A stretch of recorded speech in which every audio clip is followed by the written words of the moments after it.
to Kent. Welcome to Ebbsfleet, Stockport County live on the road this afternoon down here where it's actually remarkably sunny now. You wouldn't have believed that just an hour or so ago, certainly if you're travelling down on the day like I did, where it was raining sideways on the motorway. But we're here now in the sunshine, a little bit windy, in Kent with Stockport County looking to get into the playoff places. I'm Chris Ridgway, the man to my left, as ever, is Mr John Kieran. John, a very good afternoon to you. Hi Chris. It's a big day for County today, looking to get into those playoff places. We're going into the home stretch. I know we've already said that a couple of times, but it's the last 10 games now. This is really time to start competing, isn't it? It's 10 cup finals, isn't it? And why not have a right good go at it? I just think we're in a position. Okay, we've played a few more games than other teams, but we're in a position where only goal difference at the minute is keeping us out of the playoffs. Let's have a real good go at it over the coming weeks. I just think it's an exciting time for the club.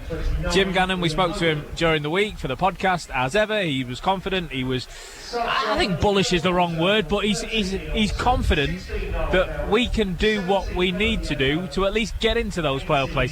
It would be fair to say no fans would have demanded it this season, but they would have thought we'd have had a puncher's chance, and we're punching. We are.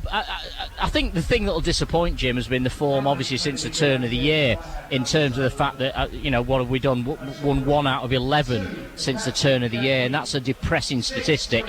We'd only need maybe, Chris, I don't know, another 3 points, 4 points, and you'd be talking about potentially playing for the championship. However, we haven't got that, but we are in position at the moment where we're 3 games unbeaten. We're 10th in the league, but, as I say, it's only goal difference that's keeping us out of the top 7 at the moment.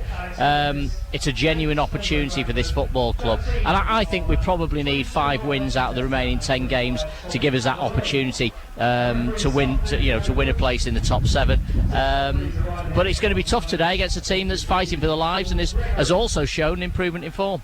Down in front of us, the players are doing their warm-ups, both sets of players. We're pretty much on the halfway line here, but the players are down in front of us, and I'm looking at one man in particular who opened his account last week, and I know we speak about him a lot, but he's that kind of player. He opened his account since returning to the club. How important is that for Danny Lloyd? Now his confidence is there, the baby's here safely, he can literally solely focus on 10 games, scoring as many goals as he can, and hopefully being that guy that steers us into the playoffs. I mean, we've had this conversation, but he's my favourite player to play for County in the last 10 years, Chris. I think he's been different class for us, and you look at his statistics when he was last here: 29 goals in 47 appearances in 2016-17, scored the goal of the season against Brackley.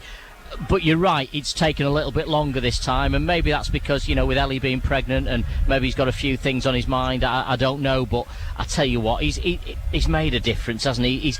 It gives us a different option, and I think today you'll see him in a slightly different role. He's going to be playing more up top alongside Liam McAlinden. I think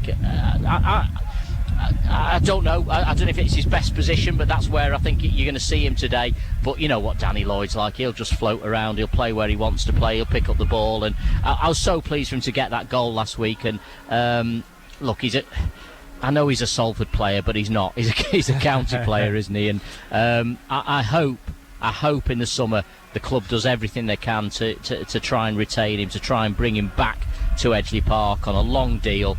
And he could go down as a club hero, and it's not, it's not over the top to say that. I think he's one of those characters that I really genuinely believe could go down in county history if he's given that opportunity. You mentioned another name in that, in Liam McAlinden, who we expect to start today. I think the team news is probably leaking out all over the internet as we speak. But Liam McAlinden, we're anticipating he's going to play today. And I, if I'm honest, find that remarkable after last weekend, being taken to hospital with suspected cracked ribs after an absolute horror tackle, really, that went unpunished. He's got to be thinking now, I've kept my place in the team. I'm showing the gaffer my commitment as a strong win nearly blows our whole studio off the desk. That's what we are up against today, by the way, folks. Liam McAlinden, he's almost got a second wind, if you pardon the pun. If he can, I'll tell you what, if he can defy this breeze today, he's in with a chance. I mean, I'm pleased to see that he's playing today, because he's he's done well. You know, he's looked the part, he's looked the business, and he's a player that I like, and I was really excited when we signed him. And he's another one. You know, he's off the mark. He's got himself a goal, and that's absolutely key to developing that confidence and moving forward. And I'm pleased that injury wasn't more serious than it was. And do you know what's interesting about that injury as well? You look back at that incident, Chris, and you and I sat here, well, not here, but sat in the commentary box at Woking saying what a fantastic challenge that is by the defender. I've been Absolutely reminded brilliant. of that many times online this week. It looked like it from where we were. And Jim Gannon made no mention of it at all at the end of the game, either publicly or privately. He made no reference to it at all. So he obviously had the same view as we did. He had the same angle as we did. What he's disappointed at is when he's looked back at the challenge and the referee's view of it. It's blatantly it's a foul, and it just goes to show that the referees have a good view of these things, and they should be doing better. And different camera angles, everything about that incident tells you how difficult it is to be a commentator and to be a manager. Managers have the world's worst view, often below ground level. But the referee had a good view of it, and it's disappointing that he didn't see that as a sending off offence.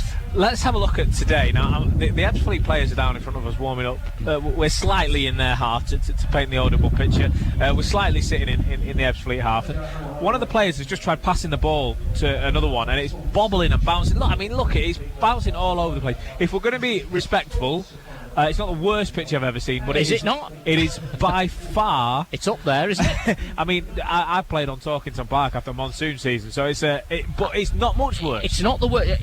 I think it's probably in your top three, and it's not necessarily third. It's awful. This is a worry, though. It's dreadful. It's absolutely shocking. Look, these were desperate to get the game on, understandably, for all kinds of reasons. Desperate to get it on because they're in a good run of form at the moment, Ebbsfleet United.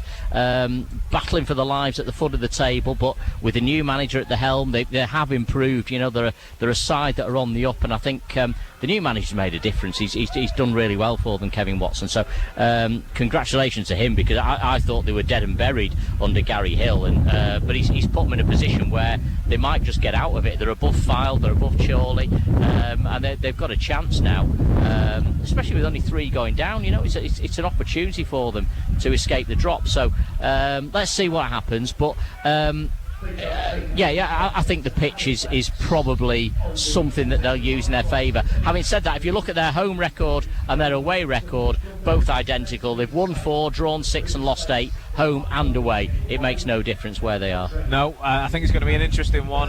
Maybe a leveller. Might be a fair word today, County. I don't think they're going to be able to get the ball and move it around. Thank you very much for joining us this afternoon. Stockport County live in Kent as County on the road at Ebbsfleet. Ebbsfleet, as John rightly mentions, fighting for the lives down the bottom. Stockport County punching their way into the playoffs. Maybe. It's a big game today for Stockport County. You want me to kick? We'll have team news next here, and imagine it's Stockport County live. It all comes down to this. Stockport County Live on Imagine Radio with mydigitalaccounts.com, the smart accountant for the digital age, specialising in online accounts and tax returns. Call us today on 0161 925 6162 for a friendly chat about your accounting needs, or visit at mydigitalaccounts.com.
Stockport County Live on Imagine Radio with mydigitalaccounts.com, the smart accountant for the digital age, specialising in online accounts and tax returns. Call us today on 0161 925 6162 for a friendly chat about your accounting needs, or visit at mydigitalaccounts.com. And welcome back to Stockport County Live. Welcome back to Kent. Welcome back to Ebbsfleet. Stockport County Live on the road today. County looking to get into the playoff places. I'm enjoying the tunes here as AC/DC comes out. I've just been admiring the playlist. Big fan of that. It is Stockport County Live. Thank you very much for joining us. My name's Chris Ridgway. His name's John Kieran. As ever, he is the man with your team news. Well, with 10 games to go, County still look very well placed to gate crash the end of season playoffs. 5 wins, that would probably be enough. But 3 points this afternoon is not a foregone conclusion against a side fighting for their lives in the relegation zone. It is 3 games unbeaten now for Jim Gannon's improving side, and with Danny Lloyd breaking his duck last weekend, there's plenty of optimism in the County camp. The Hatters welcome Paul Turnbull back from his 3-match ban, but he only makes the bench this afternoon. Just one change from the side held at Woking last weekend. Adam Thomas has not recovered from his hamstring strain, so Ben Jackson makes a start this afternoon. We'll give you the formation in just a moment. In terms of other injuries, well, there's still no Lois Maynard. He's out with what looks to be a troublesome ankle injury, but better news on Liam McAlinden, who starts. So Jim Gannon, just the one change from the side that earned a draw at Woking last weekend. And Sam Walker, by the way, makes his 100th appearance for Stockport County this afternoon. It is the ton for Walker today. Let's give you County starting 11. Ben Hinchliffe in goal, of course. A back 3 today of Ash Palmer, Liam Hogan and Dan Cowan. Sam Minihan effectively plays that Adam Thomas role as a right wing back. Ben Jackson will be the left wing back. It's Jordan Keane and Sam Walker making his 100th appearance, playing in the middle of the park today. Gives County a little bit of balance as well, a right footer and a left footer. And Elliot Osborne, we understand, will play in the hole behind a front 2 of Danny Lloyd and Liam McAlinden. The subs for County today: goalkeeper Ian Ormson, of course, alongside Festus Arthur, Connor DeMeo, Niall Bell, and the returning skipper Paul Turnbull. Third from bottom, Ebbsfleet. Well, they may be something of a false position. Their current form is decent, having lost just 1 of their last 6, and Tuesday's 3-1 win at Maidenhead has kept them well clear of AFC Fylde and just 5 points from safety now. The Fleet are paying the price really for a poor start under prior boss Gary Hill, but the appointment of Kevin Watson has seen a marked improvement, taking them off the foot of the table in November, and he believes the great escape could still be on. But their defending will have to improve first. They have got the leakiest back line in the National League, having conceded 67 goals in just 36 games. And this afternoon they're without their first choice keeper David Gregory. He was stretchered off on Tuesday night, but given that they went on to win at Maidenhead, maybe it's not such a risk to start with the 22-year-old Aussie Jordan Holmes between the sticks. They've also lost Frankie Sutherland in central midfield, so John Goddard returns in 2 changes for the home side. They also line up with a back 3, so it's Jordan Holmes in goal, back 3 of Laurie Wilson, Jack King, the 34-year-old skipper, and Jamie Grimes. That's one of the players gets a chorus of happy birthday for Festus Arthur, who turned 20 in the week, of course. And a thumbs up from Festus. I've never had a team news interrupted by a chorus of happy birthday, certainly not for Festus Arthur. He'll love that. Start giving him presents. I know. Let's finish off on their team. Holmes in goal, back 3 of Wilson, King and Grimes. Jermaine McGlashan, he'll play as a right wing back.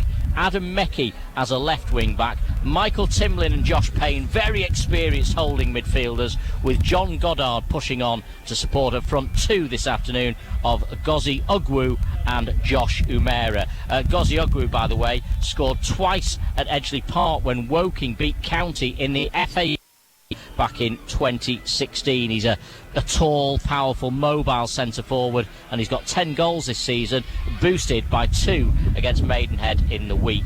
The substitutes for the home side, quick glance at the team sheet tells us it's Alex Lawless, Andre Blackman, Harry Palmer, I'm always reminded of the Michael Caine film when I see that. Marvel Ekpiteta and Tommy Adeloy. There are some names on the bench, and I hope they don't come on. Thank you very much, John Kieran. Nothing worse than a leaky back line. Maybe Stockport County can make something happen up front today. Happy birthday to Festus Arthur. Yes, the game was rather given away by the fans singing happy birthday to him, but they promised to save presents till after the game. John, let's have a look down the county team sheet.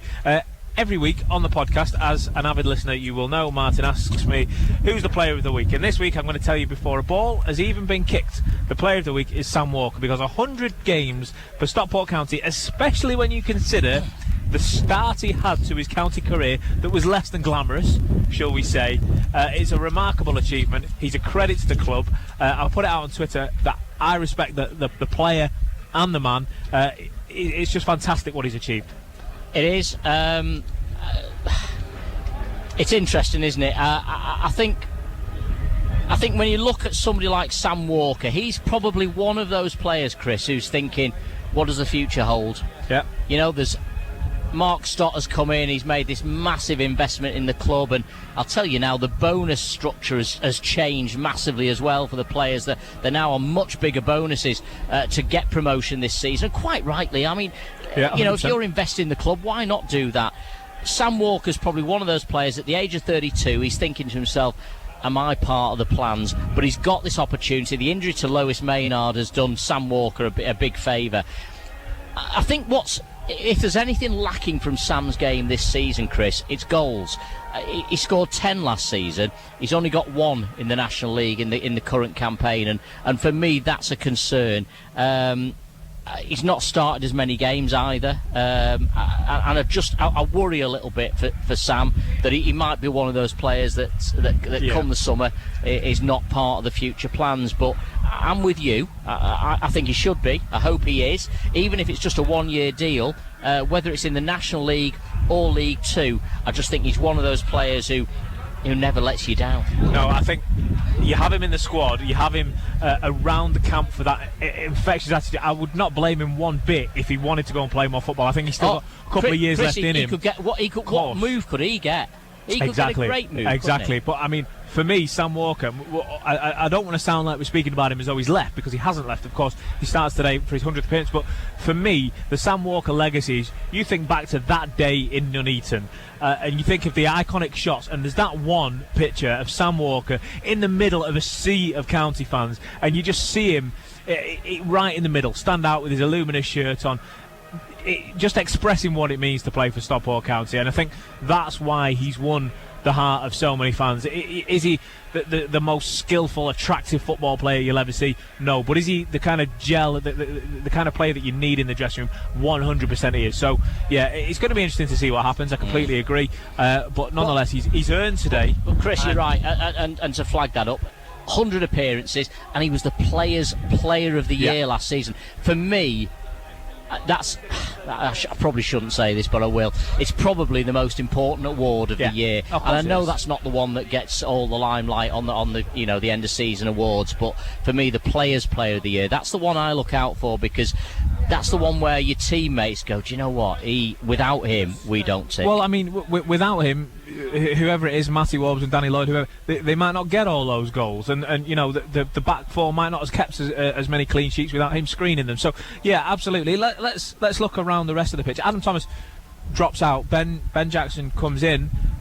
It's not exactly a like for like, is it? Ben Jackson, I feel, offers a little bit more going forward. Adam Thomas offers a little bit more going forward, but also defensively. It's not a like for like, so there's going to have to be a little bit of a restructure going on. And if we're going to be honest, it looks like maybe Jim Gannon's playing a little bit of a mind game, a little bit of kidology, or maybe he's genuinely changing his tactics just before kickoff, because that wasn't a back three that they were warming up with out there. They didn't warm up with a back three. You're absolutely right, and but I think it could be one of those where it's a little bit lopsided today, and that would make sense, wouldn't it? You'd like to see Sam further up the pitch today, and back three makes sense. They play with a back three, so it wouldn't surprise me to see Jim doing like for like. Let's look at the Stockport County bench. Paul Turnbull comes back from suspension, in a way similar to Sam Walker, I'm sure the thought will have gone through his mind about where do I stand. We've seen him taking up, it almost seems like a little bit more of a coaching role in recent weeks. Maybe that's just because he was suspended, or Nick Donnelly was ill, I don't know, but he's certainly been out there with the boys on the pitch. He'll be back just to give that little bit of a lift from the bench if we need to shore up, or if we need a bit more drive or whatnot. Niall Bell is on the bench as well. Now, for me, Belly's got to be thinking, Frank Mulhern has left the club. Liam McAlinden, he looks good. He's certainly made me up my game. I have to up my game if I want to compete for that shirt. He's got to get some minutes today. I know that Jim has had a chat with him about trying to get his confidence back, really, because the last couple of weeks he's failed to make an impact when he's come on. But when he does make an impact, it's such a strong impact that he could be one of the players that keeps a shirt despite the investment. Yes, and I think, I mean, just going back to your earlier point, though, I mean, you sort of skimmed over it a little bit, but Adam Thomas being missing today, that's a big blow as well, isn't it? And you talk about, you're mentioning players who've been at the club for a little while, and, Adam's another one, and he'll be a big loss today, because on a pitch like this, on a day like this, you need that kind of cover for the kind of players that you're talking about, and I think it's a shame Adam's not fit for today, but I appreciate his honesty in pulling himself out and saying, look, the hamstring's tight, it's not right, I know I shouldn't play, and I think the week's rest will give him the opportunity maybe to play that game next weekend against Barnet, which is, it's absolutely massive. I'm a massive believer. If you win all your home games, you've got no problem. And I think next weekend is massive, and I hope Adam's fit for that one. You said it yourself in the build-up there. County, you will get the impression they need 5. I dare to even say 6 wins to sort of. Mark Stott thinks 7. Can I take 8? Is there anybody out there who wants 8? But I'm looking at today's game, and with all due respect to Ebbsfleet, if we're going to get 5 wins, 6 wins, 7 wins, whatever, today has to be one of those. If you were to put all the fixtures up on the wall, look, we've still got Barrow to go to, we've still got Harrogate to come, we've got Barnet to come. These games we know are going to be tricky, they're going to be really testing games. So Ebbsfleet, with all due respect, they're fighting for their lives. Yes, it's not a very good pitch. I mean, the mascot's fallen over about 15 times. I'm just looking at him, he's down again, and poor old Captain Hook, I think it is, or Captain Morgan or something, but I have no idea Captain Kirk. I think he's been on the Captain Morgans, but either way, this has to be, if you put all those fixtures up on the wall and you say which of the 5 wins or the 6 or the 7, this has to be one. I'm with you. I think this is one that has been, Jim, for all his. Jim is not a manager who recites that line of it's one game at a time, but he's been saying that to you for the last 3 or 4 weeks. Take each game as it comes. Absolute nonsense. Jim Gannon does not believe that for 1 minute. He's already marked out the games that he thinks County need to win to reach the playoffs. Today, I agree, is one of them. It has to be. Now, we should just say, just before the teams walk out on the pitch, we're in a bit of a unique position here. We don't get this too often, but John, if you look down the halfway line, we can actually see down the tunnel. It's almost like when you catch a Champions League game on the TV. You can see the 2 sets of players in the tunnel waiting to go, and the interaction between them. It's quite an interesting one. The referees line up, the steward gives a thumbs up, and the 2 sets of players walk out onto the pitch. County in that 3rd white strip today with the white shirt, blue shorts, blue socks. Ben Hinchliffe all in yellow.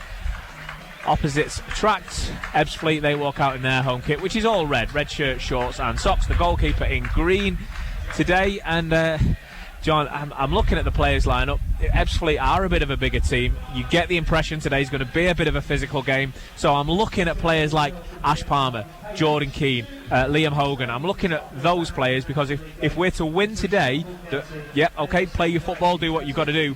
But I think there's going to be a physical element, and they're our bigger boys. Yeah, and I think, you look at this pitch, it's an absolute. I mean, Richard Park would love to put some potatoes on this one, wouldn't he? Looks like someone already has. Yeah, it's absolutely horrendous. And look, they'll use that to their advantage. Of course they will. We want to play football. We want to get the ball down. We want to pass it around. But, Ebbsfleet, to their credit, look, they're in a relegation dogfight. They know that. but they're going to have a right good go at it, and they're going to use this pitch to their advantage today. There wasn't...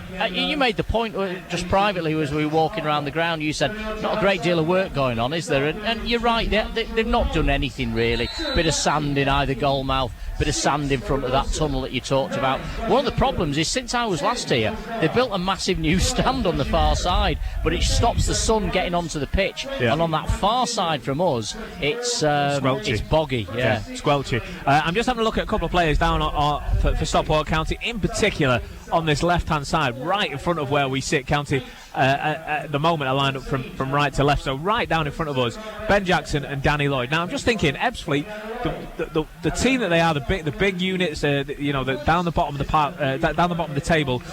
If County can hit them at 100 miles an hour, to quote Maya Flynn, get a goal really, really early on, that leaves Ebbsfleet with it all to do. And I just wonder if a team down the bottom end of the pitch are capable of having it all to do against them. They're capable because they're in good form at the moment. As I said, I think they lost one of their last 6.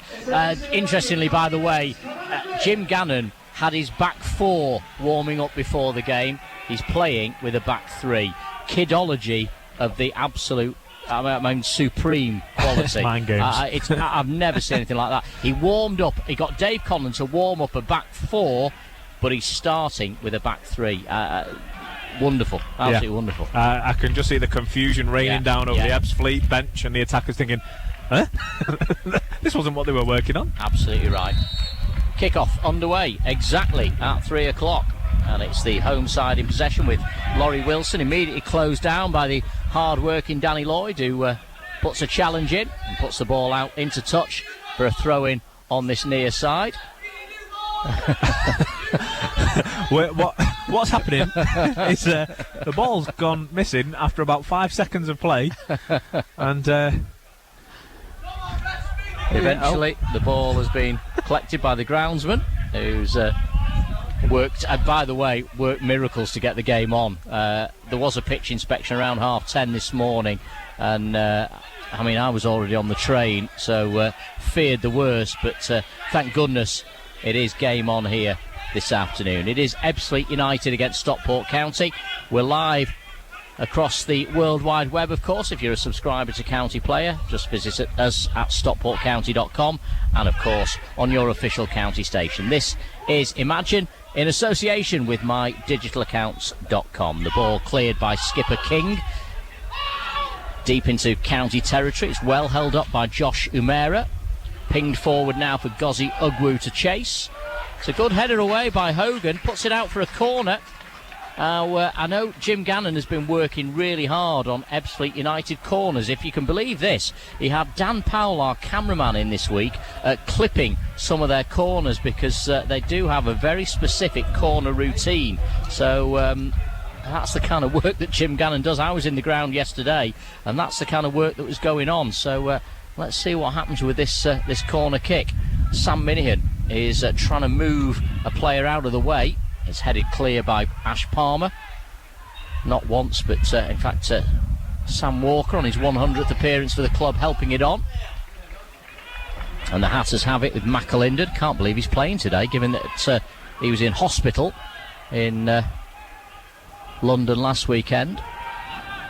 The ball fired forward. Laurie Wilson's there to collect, the former Port Vale man. Very experienced defender, Laurie Wilson, over 200 Football League appearances under his belt. Turns it back to the goalkeeper Jordan Holmes, who's not first choice. Came on as an early substitute after Gregory was stretchered off on Tuesday night in the win at Maidenhead, but did well after that. That's a good strong challenge by Jordan Keane. Puts the ball out for a throw to the home side. Still 0-0. Yeah, early impressions are that the front line for Ebbsfleet are very keen to impose the strength. I've seen Dan Cowan has been leaned all over already by Gozi Ugwu, and they are going to have the work out today. It's going to be a tiring game physically and mentally when you've got someone twice your size just leaning all over you at any occasion. And on this pitch, yeah, as Walker pings it forward, Wilson under pressure. Did he put it out for a throw? McGlashan's kept it in. Wilson turns it back to the goalkeeper. That's risky on this surface. Holmes has cleared it down the right flank for the home side. County, by the way, kicking from right to left as we look at it in this first half, with white shirts, blue shorts, blue socks. The ball's picked up by Timlin, very experienced midfielder with a sweet left foot, but his cross is cut out by Palmer. Cleared upfield, but the skipper King able to turn it back to the goalkeeper Holmes once again. They had an awful start to the season, didn't they, Ebbsfleet? That's really why they've been playing catch-up ever since. They lost their first 5 games, 5 in a row, to find themselves at the foot of the table. They then lost 5 out of 6 during September and October under previous manager Gary Hill. He was replaced by Kevin Watson, but what a good run they're on at the moment. They've lost just 1 out of 6. They've got 11 points out of a possible 18, and they're only 5 points from safety. So, and with that benchmark being slightly lower potentially now, with the likelihood of only 3 going down, it's interesting times for Ebbsfleet. So they're fighting for their lives, and Jim Gannon well aware of that. And I think that, I talked there about that video preparation, Chris. I think he's taking this really, really seriously today. Yeah, well. Whereas I agree with that, part of me thinks there's also a train of thought that says there's potential to really expose these and really work up some goals. So I think, yeah, of course he'll want to be meticulous as ever and make sure that we take maximum points, but let's get a lot of goals as well. I think if we work this game right, we could look at a pretty decent win, all being well.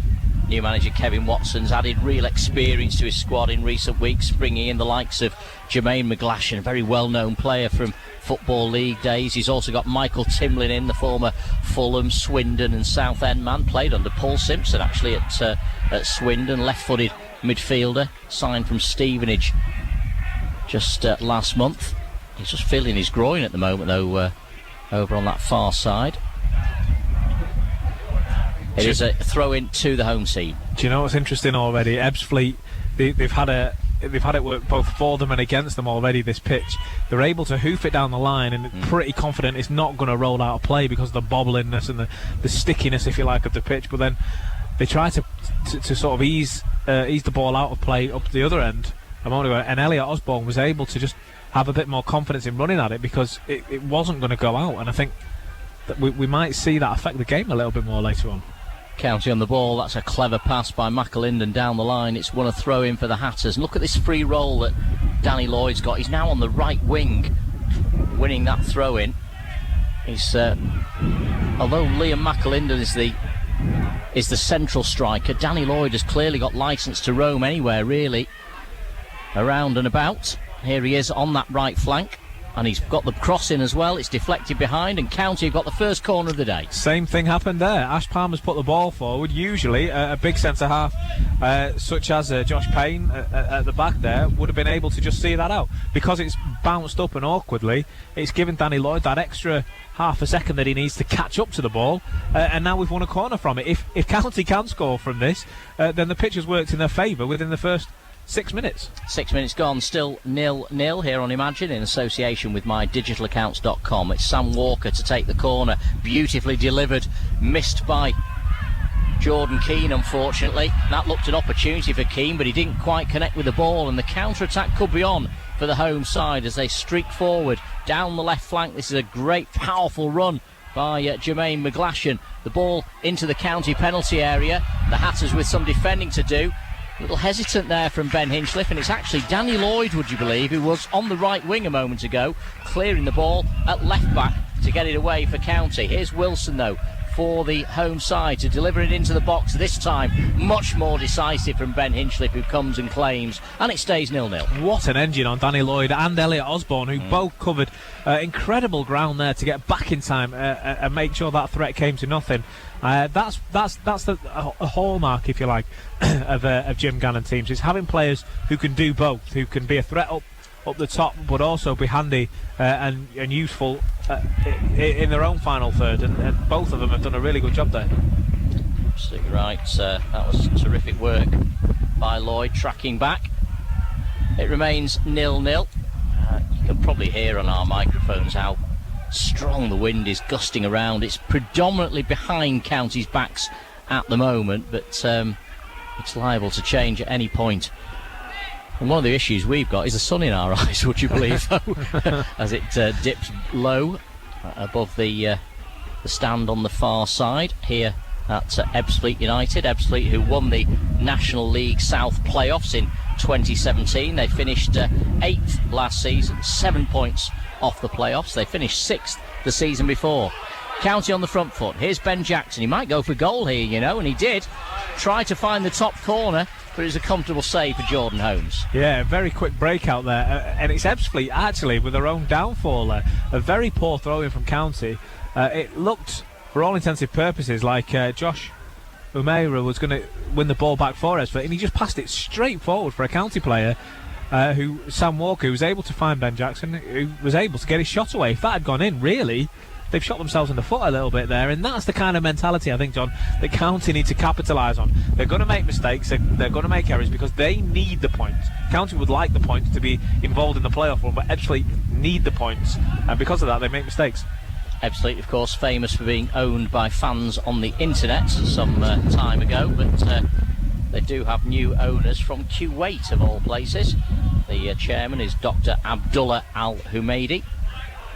So it is a period of change here at Ebbsfleet. And I think they brought some of that sand from Kuwait to scatter on the pitch as well to try and dry it out. It is a throw-in to the home side over on this near touchline. Referee today, by the way, is Lloyd Wood. As Wilson prepares to launch the ball forward down this right flank, difficult into this biting cold wind. Forward now for Ugwu, but great defending that by Ash Palmer. Didn't need to touch the ball, just needed to ease the man away. And that was super work from Ash Palmer. Playing at the heart of that back three. Hogan as the right-sided centre-half. Dan Cowan on the left. And Cowan under a bit of pressure now at the moment from Umeira. Josh Umeira spins away from Keane and plays it out to the left-hand side for Ugwu. Back into midfield now for Timlin. Timlin back out to that left wing again as the home side tried to make progress with Adam Meckie. It's gone back to the halfway line. It's a poor ball forward, easily cut out by Cowan, who immediately delivers upfield, but with the wind behind it, it was always going to outpace lone striker McAlinden. And it's the Fleet back on the ball with Ugwu. Holds it up. Plays it back out to that left-hand side. Meckie brought down by Elliot Osborne, who's yet to get into the game, really. It is a free kick to the Fleet over on the far side. Still 0-0. It's a bit of a scrappy game, if we're being honest at the moment. The pitch and the conditions are probably aiding that narrative as well.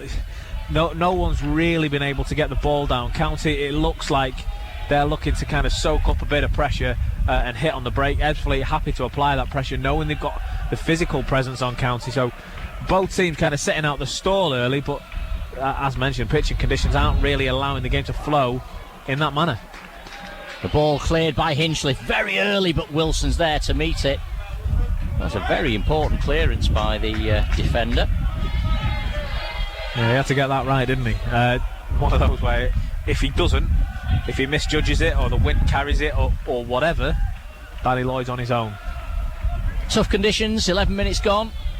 Still 0-0 here on Imagine, in association with mydigitalaccounts.com. There is a throw in to the Hatters, deep in County territory, down the left-hand side. Be taken by Dan Cowan, who finds Jackson. Oh, it's a tentative return from Jackson, who has his pocket picked by the lively McGlashan. There's an opportunity with a break down the right-hand side. The referee right up with play sees it go out for a throw-in on this near touchline, but goodness me, tentative return from Jackson was almost costly. Throw-in. Oh, a lovely turn on the edge of the box, and the shot just into the side netting. Beautiful football from the home side. John Goddard with the snapshot on his left foot. Brilliant turn on the edge of the County box. That's as close as we've come to a goal so far, but it remains 0-0. Yeah, you've got to be, if you're Ben Jackson, you've got to be a little bit more alert than that. Tentative was the right word, but you've also got to be confident. You've got to put a little bit more on the ball. On this kind of pitch, it's not going to roll. It's not a snooker table. It's quite the opposite. Oh, Danny Lloyd, very unlucky as he tries to hook the ball forward. Cleared, though, by goalkeeper Jordan Holmes. There's a real good mood around the County camp at the moment. Mark Stott's investment and the introduction of the new people coming in, and I mean, I had a meeting yesterday with Johnny Vaughan, who's the new chief exec, and Rick Simpkins, the new operations director. Such exciting times at the club and real dynamic people arriving at Ebbsfleet Park. And the change, I think, is starting to be reflected on the pitch. It's 3 unbeaten now for the Hatters after a difficult start to 2020, it's got to be said. But certainly the off-field activity is starting to transfer to better performances on the pitch. And what a ball from Osborne to find Sam Minihan. Minihan unfortunately able to find another white shirt, but Chris, what about that diagonal there from Osborne? Well, it was...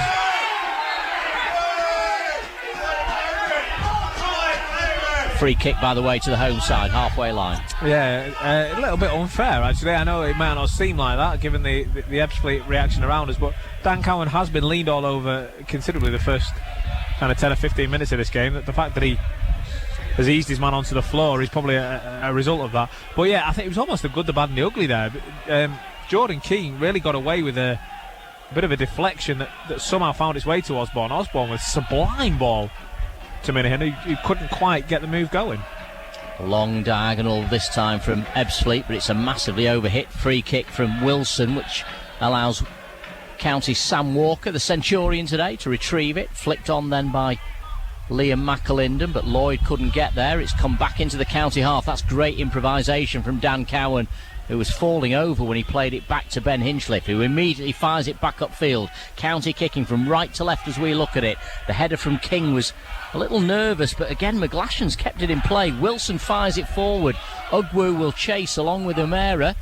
It's picked up by the attacking midfielder Goddard. It was a strong challenge from Sam Walker, and the referee didn't like it.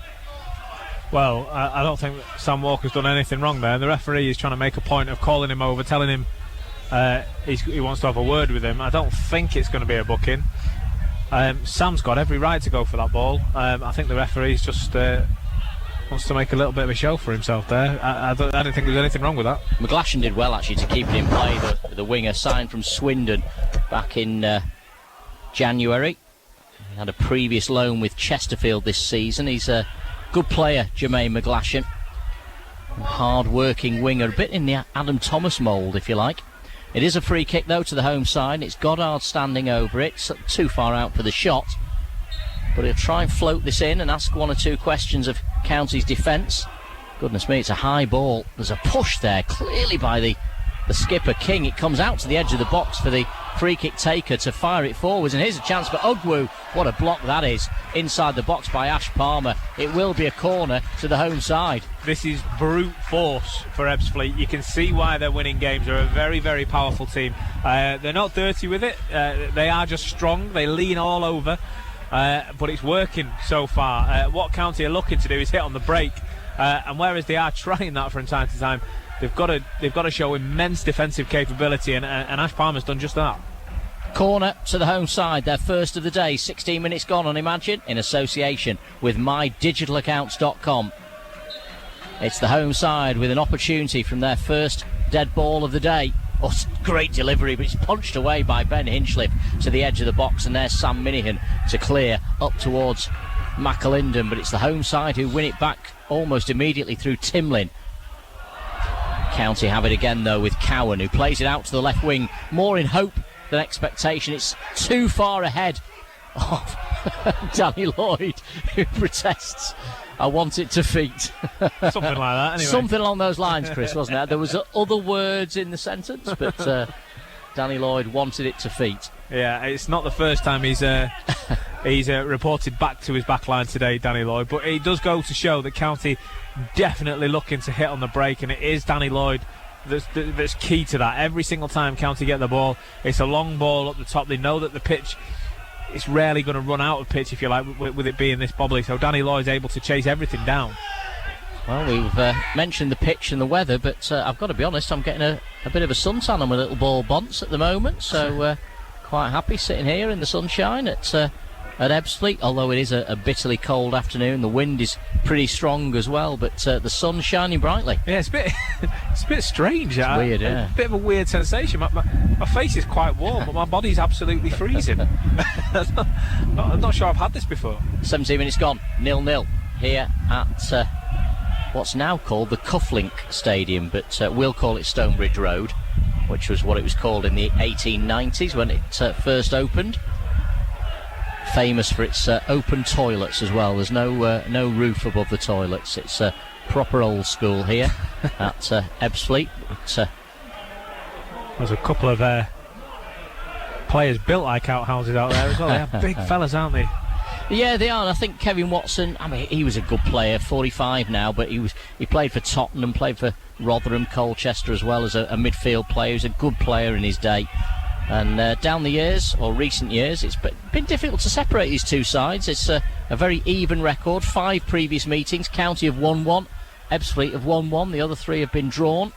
And of course, we'll just look back to November. That was a 1-1 draw at Edgeley Park. Sam Walker, the man who's making his 100th appearance today, scoring a last-minute equaliser. In fact, later than that, the 92nd minute of the game, when County levelled to make it 1 apiece. Last time County were here, by the way, was February of 2013, when the Hatters drew 0-0. Alex Kenyon was red-carded in that game. Kevin Watson, he's done well to recruit the players he's done in this window, because the wage bill was cut in the summer by around about 60% by the new Q80 owners. So they slashed the wage bill quite substantially. Gary Hill then struggled with that, lost a few games early in the season, and by November it was Kevin Watson who came in. But although results are improving, they've still got a very leaky defence, and County at the moment not really capitalising on that.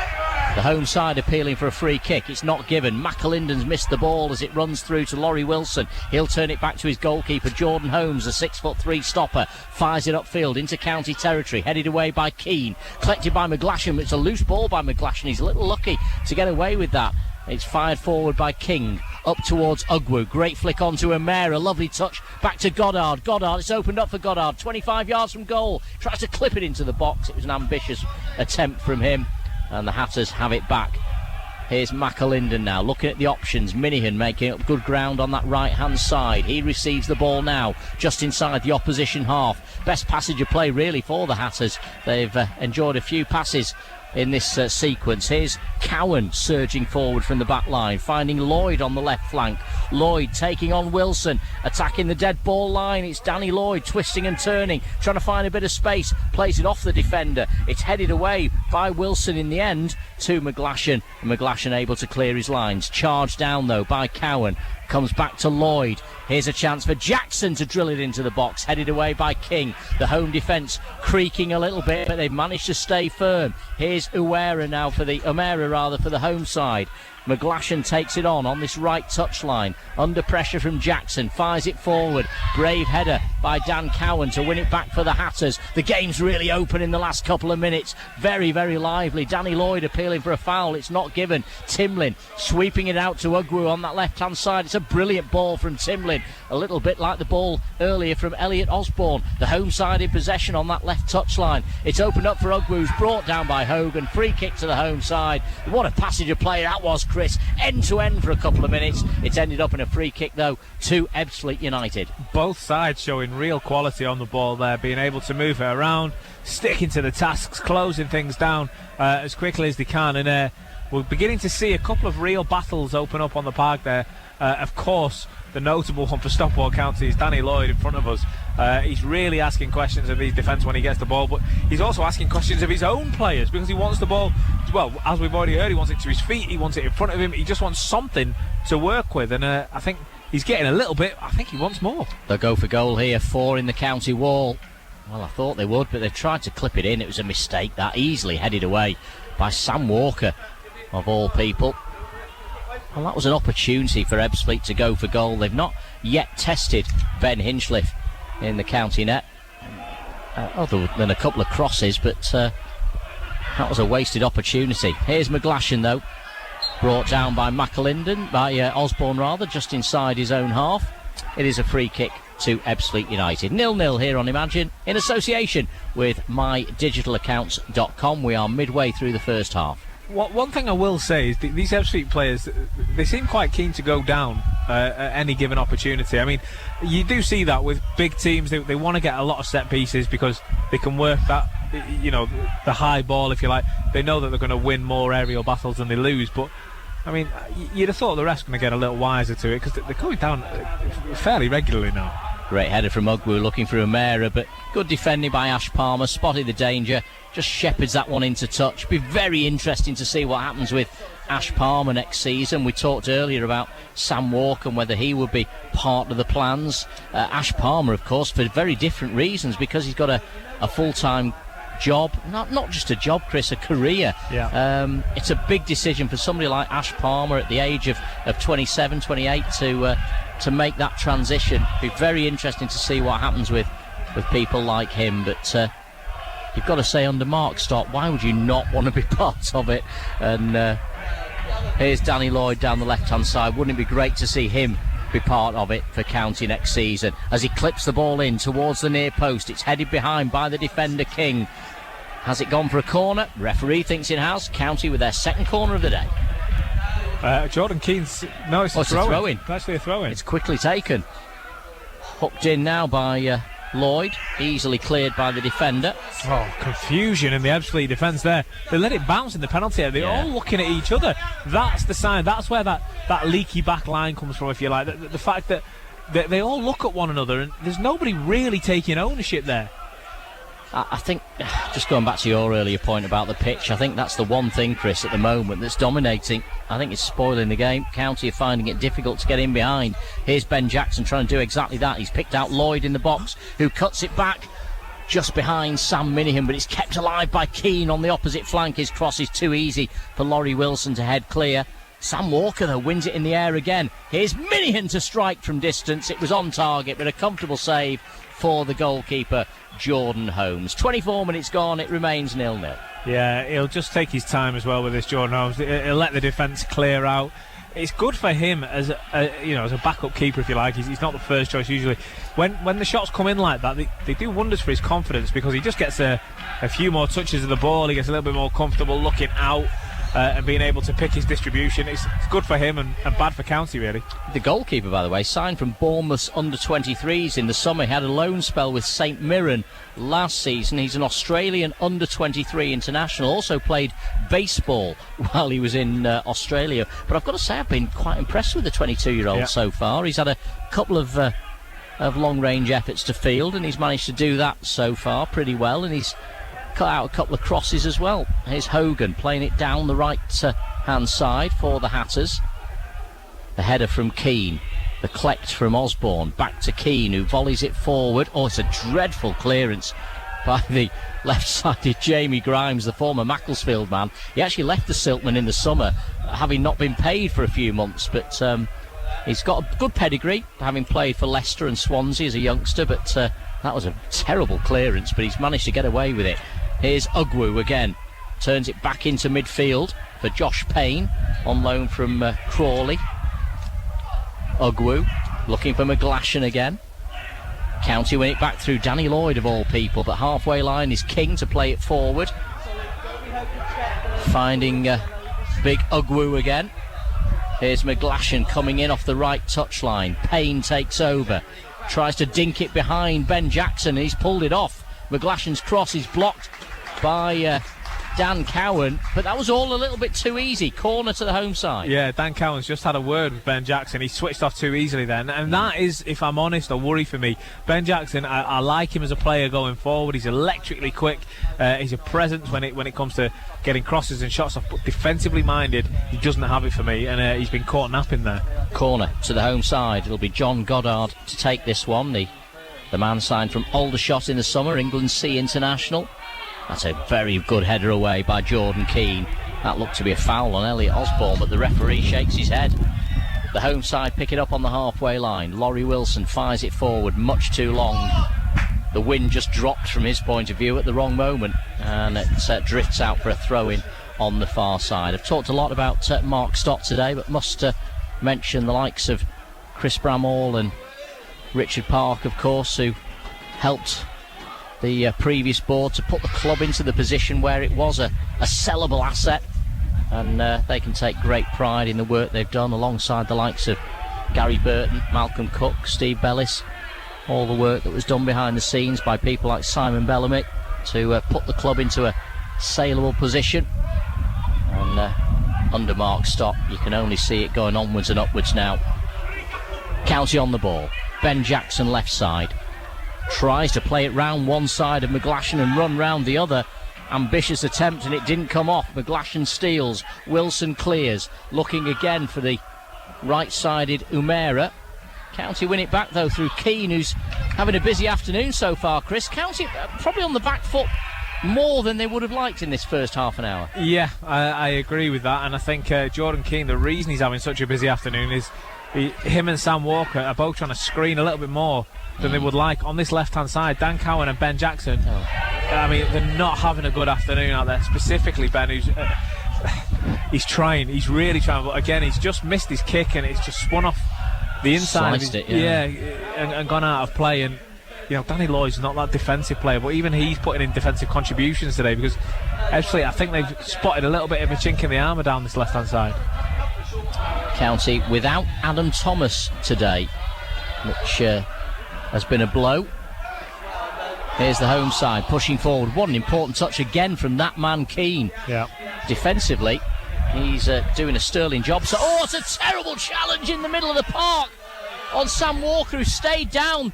The referee's allowed play to go on because County got the ball, but he's got to bring that back. My apologies, it is Sam Walker, but who was it who made the challenge? Because the referee's not taking any action. That's a leg breaker, Chris. That is unbelievable. My apologies, because I didn't see who committed the offence, but what on earth is... He's played the advantage, but he's not even having a word with the player. I mean... Jim Gannon mentioned the standard of refereeing, you know, being higher in the division below. What are these referees doing? What are they doing? What, seriously? Sam Walker he's absolutely gone through him there. He's having a word with the player who did it now. He's talking, Sam Walker. County on the front foot. Jackson, that's a brilliant through ball to find Danny Lloyd. He's still in support as well if Lloyd needs him, but he's pulled it back to Walker, who'll strike this on target, tipped over the bar by the goalkeeper. Best action of the game so far. Half an hour gone here at Stonebridge Road. It remains Ebbsfleet United 0, Stockport County 0. Here on Imagine, in association with mydigitalaccounts.com. But what a strike from Sam Walker on his 100th appearance. The referee, is he writing someone's name in the book? I think he's going to show. He's just had his notebook You're out. Right, yeah. But I don't know why. But I tell you what, if Sam Walker scores that, yeah, it's great for County to go 1-0 up. It's great for Sam Walker on his 100th appearance. But I wanted him to score that just for the tackle on a moment before. I wanted him to go and do the Ruud van Nistelrooy celebration right in front of the player that did it. He's got to take the corner now with those luminous yellow boots. Oh, a header from Jordan Keane. Well blocked by Ugwu. Comes back out to Walker, who drills it in hard and low this time. Comes out to Osborne to strike.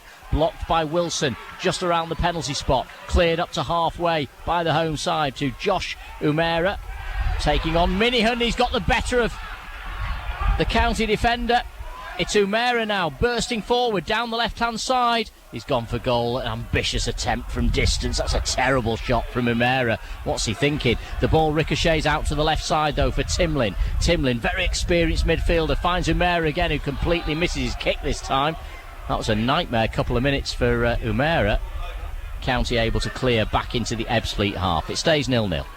I think County need to offer a little bit more on the wings.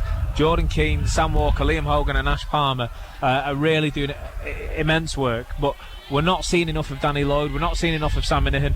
Ben Jackson is not really contributing the way that we know he can do, and it's making it a sticky game in the middle of the park, where if you're going to be a team that hits sides on the break, your wingers have got to be nippy, but they've got to be active, and they're not getting the ball enough.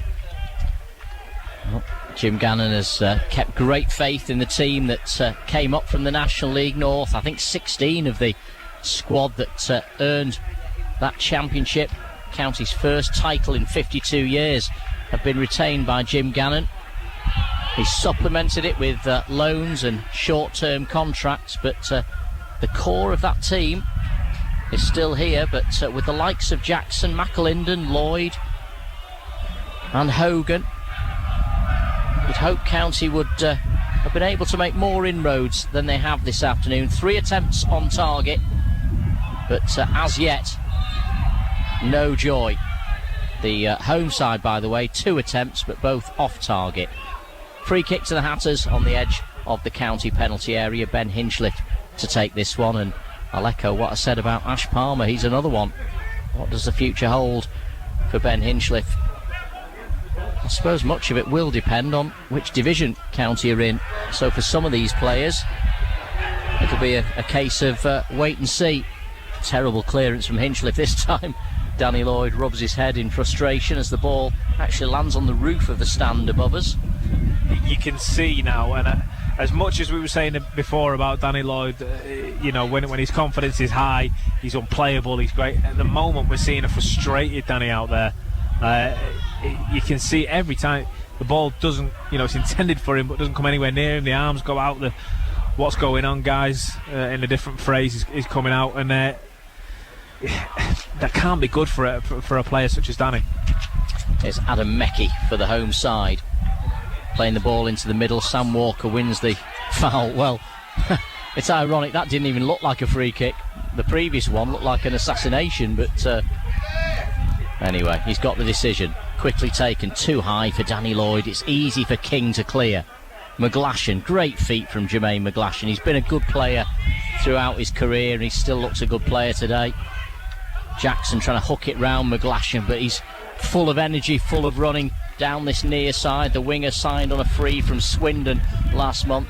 As I say, he's had a previous loan at Chesterfield this season, but he's got a good Football League career, played for Cheltenham, Gillingham, Southend, and always looks capable of creating something, but has added that defensive element to his game as well as he's got older. He's 31 now, Jermaine McGlashan. Here's Ugwu holding the ball up. Turns it back into midfield now for Payne. Josh Payne squares it for Timlin on his weaker right foot. Poor ball, but he tries to retrieve the situation. Here's Lloyd for County. Halfway line, Sam Walker. He was always struggling to play that forward, but Lloyd very alert to the opportunity. Couldn't quite steer it in the direction of McAlinden. Timlin. Wilson plays it forward. It's well intercepted by Hogan. Jackson plays it forward, and Danny Lloyd now is getting really frustrated as Jackson fired that down the left touchline. Put so much air under it. Danny Lloyd just wants it into feet. Yeah, I'm looking over at the county bench, and Jim Gannon deep in discussion with Dave and Nick. I just don't think this is working. I think, listen, I've said it before, I'll say it again, I like Ben Jackson further up the pitch. That looked like an elbow. That was an elbow. O'Meara. Palmer. Absolutely obvious from O'Meara, but nothing given. But Jacko is just, for me, he's just not suited a left back, and I think that the clue is on the back of his shirt. He's got the number 11 shirt. I don't think. Well, he's playing as a left wing back, Chris. I mean, but it's when he's behind Danny he's Lloyd. Got no issues, has he? It's when he's behind Danny Lloyd. He doesn't have the defensive capability. We've seen him switch off a couple of times in his own final third, and he doesn't have the range of passing down the line. He's all right taking his man on and getting a cross in or getting a shot in, but finding his man, it just doesn't seem to work. Jim Gannon's just had a word with him as well about that distribution. Here's Cowan. He's kept it hard and low and delivered it out to the left for Danny Lloyd now in that familiar position. He turns it back infield for Elliot Osborne, 23 yards from goal. Little back heel to Walker. His miscued shot might land kindly for McAlinden, who tried to back heel it in. Comes back to Walker, blocked by the defender, then he hit the crossbar. Sam Walker's hit the bar, and on the rebound, it's Elliot Osborne. Comes out to Keane, blocked again. Some brave blocks by the home side. Sam Walker, the closest though, has struck the woodwork with a right-footed effort on his 100th appearance. What a way that would have been to celebrate. Oh, that was a moment of madness. It was a pinball in there for a minute. Liam McAlinden tried the back heel. I don't think it was ever really going to beat the goalkeeper or the two guys on the line, but the rebound that came out, Sam Walker struck it down into the deck. It bounced up, and with this pitch, those bounces can really go any which way. Looped over the defenders, come back off the crossbar. I thought there was a handball in there. Referee didn't, and County come again. Danny Lloyd. Well, Sam Walker has looked County's most likely goal scorer this afternoon. with two really good attempts. That shot on 25 yards from 25 yards on the half-hour mark, tipped over by goalkeeper Jordan Holmes, and then that one on the 37-minute mark, which hit the crossbar after an almighty scramble, but the home defence getting lucky. Then they, to be fair, threw a lot of bodies in the way as well.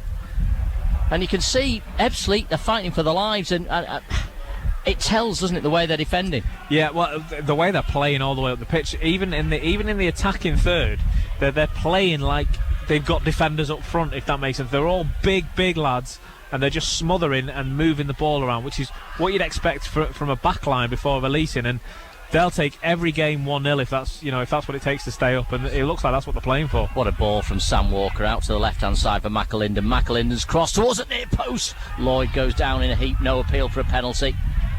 County in the end trying to scramble it out towards that left flank. They're appealing for a corner.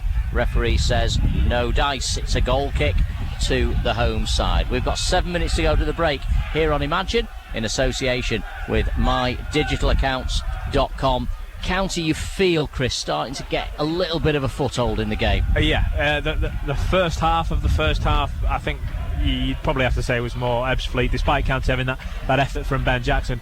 The second half of the first half, the second quarter, if you like, County have looked much stronger, but again, just not been able to find that ruthless finish. You know, everything else, the balls into the box, the shots on target, everything else have come. The ball crossing the line hasn't happened. Palmer, towering header to get the ball away for County, but it's picked up on the halfway line by Timlin, who delivers it out to the right flank. McGlashan will chase. Dan Cowan's in hot pursuit. It drifts out though, and it will be a County ball. 6 minutes to go to the break as Ben Hinchliffe prepares to take this goal kick. Still goalless here at Stonebridge Road, and that's been the problem really for County in recent weeks, Chris, hasn't it? It has been that cutting edge, scoring goals. Yep. It's an unfortunate trait. We've said it a number of times this season. They do everything right, County, other than get the ball over the line, and I'm afraid that's what it takes to win football matches. What a poor defensive header from Dan Cowan that is. Ugwu capitalises. Goddard takes over, plays it out to McGlashan on the right, back in field to Josh Payne, who'll switch it to the left hand side for Timlin. Timlin now, he seems to have so much time on the ball, the veteran midfielder. Little touch on from Umera, finding Ugwu on the edge of the box. Great challenge from Hogan to just delay the momentum from the home side. Timlin picks up the pieces, plays it back out to the left wing. It's a great cross. It almost eluded Ben Hinchliffe. Ugwu, I think, got a slight touch on that one. Ben Hinchliffe knew it wasn't going to go inside the far post, lets it go. It is a goal kick to the Hatters, and it stays 0-0. I just want Ash Palmer I want to see him rallying the defenders around him a little bit more now, because Liam Hogan's putting his body on the line really a couple of times there, and he's done well, Ash Palmer, but in particular Dan Cowan, I need to see Ash Palmer really give him some energy, because he's being found out. It's not too much against Dan Cowan. He is half the size of the man he's marking, but sometimes his head's just gone a little bit, and I want to see Ash Palmer lead that out of him. Jackson does very well in the air then against McGlashan, but Danny Lloyd's lost possession, and it could be costly as the home side launch a counter-attack. It's Ebbsfleet in possession with Ugwu, back to the halfway line for Timlin, squares it for Josh Payne. Payne now dummies to play it out to the right, goes the other way, then goes back to the right again, trying to find McGlashan on that touchline. It's a brilliant ball to find him, brilliantly weighted. McGlashan's cross is deep towards Ugwu at the far post, and in the end it was all that Hogan could do to turn it over the crossbar to prevent the opportunity for Ugwu to get that header in. It is a corner to the Fleet. Yeah, and it's these set pieces that worry you. I mean, you look at the players that come forward. Ugwu stands out, but he's not the only big fella in there. I mean, Jamie Grimes is coming up from the back, as is captain Jack King, and these are all big monsters of men really. And you know, you look in the middle of from a County perspective, okay, Hogan and Palmer in there, but Ben Jackson and Cowan are in there as well, and they're just being dwarfed at the moment. The home side have a corner. Ebbsfleet all in red, whipping the ball in, far post. It's headed back across the face of goal and then onto the roof of the net from Ugwu. That's as close as the home side have come to breaking the deadlock here, but it remains 0-0. It was good. It was good. It was good routine. That I don't know whether they played for that or whether it was wind assisted. But the big looping ball to the back post that was then put back across. They can do that when they've got so much height and such a presence in there. King and Ugwu this time, both just towering over the men. Really, County have got to be really careful they don't concede too many corners and free kicks around their own penalty area. We're hearing, by the way, that Lois Maynard could well be fit for next weekend when County entertain Barnet. What a massive game that is for the Hatters next weekend. But for now, the focus is all on this one. What a ball from Walker to find Osborne down that inside left channel. Osborne trying to cut it back from the dead ball line. It's straight into the arms of the goalkeeper. It already crossed the dead ball line anyway. It is a goal kick to the home side. But Sam Walker at the moment is looking pivotal. It was his 100th appearance. Maybe that's given him an extra bit of energy. But he looks County's key man at the minute. He's pinging balls around like we've seen him do at the absolute peak of his County career, you know, and you'd struggle to recall many performances that have been better than this one today from him. He's putting his body on the line, especially when you consider he's not showing it. He's one of those that doesn't believe in showing when you're feeling a bit of a knock, but he must be feeling that tackle from a few moments ago. But there he is again, winning a header against a guy a good few inches taller than him. We'll talk about players arriving from Salford. It's easy to forget he came from Salford, albeit 2 years ago. Well, nearly 3 years ago now, isn't it? But County with the throw-in on this left-hand side. Ben Jackson waiting for the ball to return from the roof above us. Those bangs. Yeah, it is Jackson to take. Down this left side, gets the return from Sam Walker, sells the dummy to Goddard, down the line for Danny Lloyd. Lloyd now looking to play it forward. McGlashan working hard as ever, makes the challenge and puts it out for another County throw, but the Hatters have made good ground down this left touchline. Lloyd back to Jackson, plays it off the defender. It's a County corner, their third of the day. Well worked down this near side by Jackson and Lloyd. That's much better from Ben Jackson. That's where he's a threat. You don't want him thinking about defensive capabilities. You want him getting his head down, taking people on, using his pace, and when he does show that, that's why Jim Gannon brought him in. That's the player he wanted. One added minute at the end of this first half. We're into stoppage time. County have a corner, their third of the afternoon. Elliot Osborne standing over it. Danny Lloyd's pulled a defender out of the box and they've taken it short. Back to Osborne, who'll clip this one in. Headed away by Laurie Wilson, straight back out to Lloyd. Lloyd on the left flank, twisting and turning, taking his man on. It's a very good block by Goddard. It'll go out for a County throw on this near side. Danny Lloyd working hard, takes the throw himself, gets the return. Now he'll whip it in, left-footed. Cleared by Payne, but only as far as Sam Walker. Oh, what a save by the goalkeeper. Sam Walker could have had a hat-trick in this first half, but the goalkeeper has denied him twice, the woodwork once, and it stays 0-0. Well, it's the goalkeeper who's really keeping Ebbsfleet in it at the moment. What a save, and it's not for the first time today. That was creeping in under the crossbar. Really good effort from Sam Walker. He's an honest player as well. I thought he could have gone down in the box there. He chose not to. He chose to go on and go for the shot, which is what a player in my book should do, and he's done everything right. It's a very, very good save. A strong wrist from the goalkeeper to put that over. The keeper is keeping Ebbsfleet in the game. Sam Walker, as I say, the three best chances of the day have all gone the way of the County midfielder, but there goes the whistle for the break. The Hatters have had the best of the chances. Sam Walker has had an opportunity for a hat-trick in the last 15 minutes, but none of them gone into the back of the net. It's his 100th appearance today for Sam Walker. His first attempt on the half hour, a shot from 25 yards, tipped over by the Aussie keeper, Jordan Holmes. On 37 minutes, Walker hitting the crossbar, following an almighty scramble inside the Fleet penalty area, and then right on the stroke of half-time, a brilliant save by Holmes to keep out a stinging effort from Sam Walker once again. He'll be frustrated he's not scored. Jim Gannon will be irritated that County haven't got their noses in front, but the Hatters have got a foothold in the game now, Chris, and those three chances for Sam Walker in the last 15 minutes are an indication of where the dominance lies. I think County have got to make that count in the second half. They've shown that they can apply pressure, they've shown that they can soak up pressure, but at the same time, if Ebbsfleet continue to kind of barrage at County's back line, it's surely only a matter of time before one of the defences give way.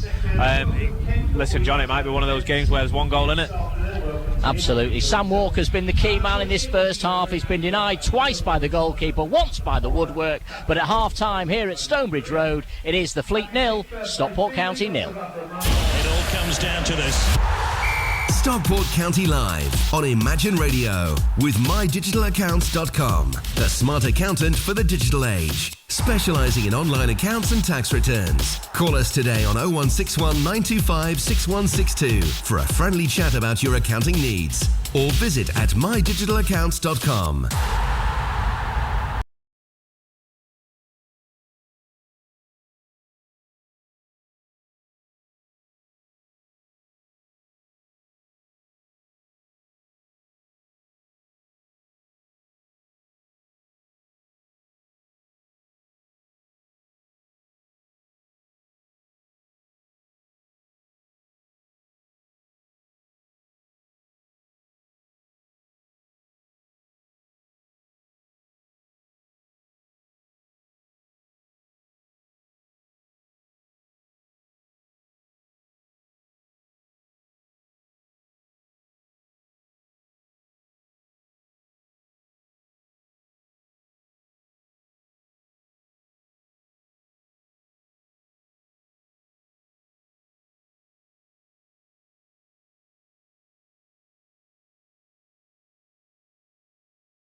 Stockport County Live on Imagine Radio with MyDigitalAccounts.com, the smart accountant for the digital age, specialising in online accounts and tax returns. Call us today on 0161 925 6162 for a friendly chat about your accounting needs, or visit at MyDigitalAccounts.com.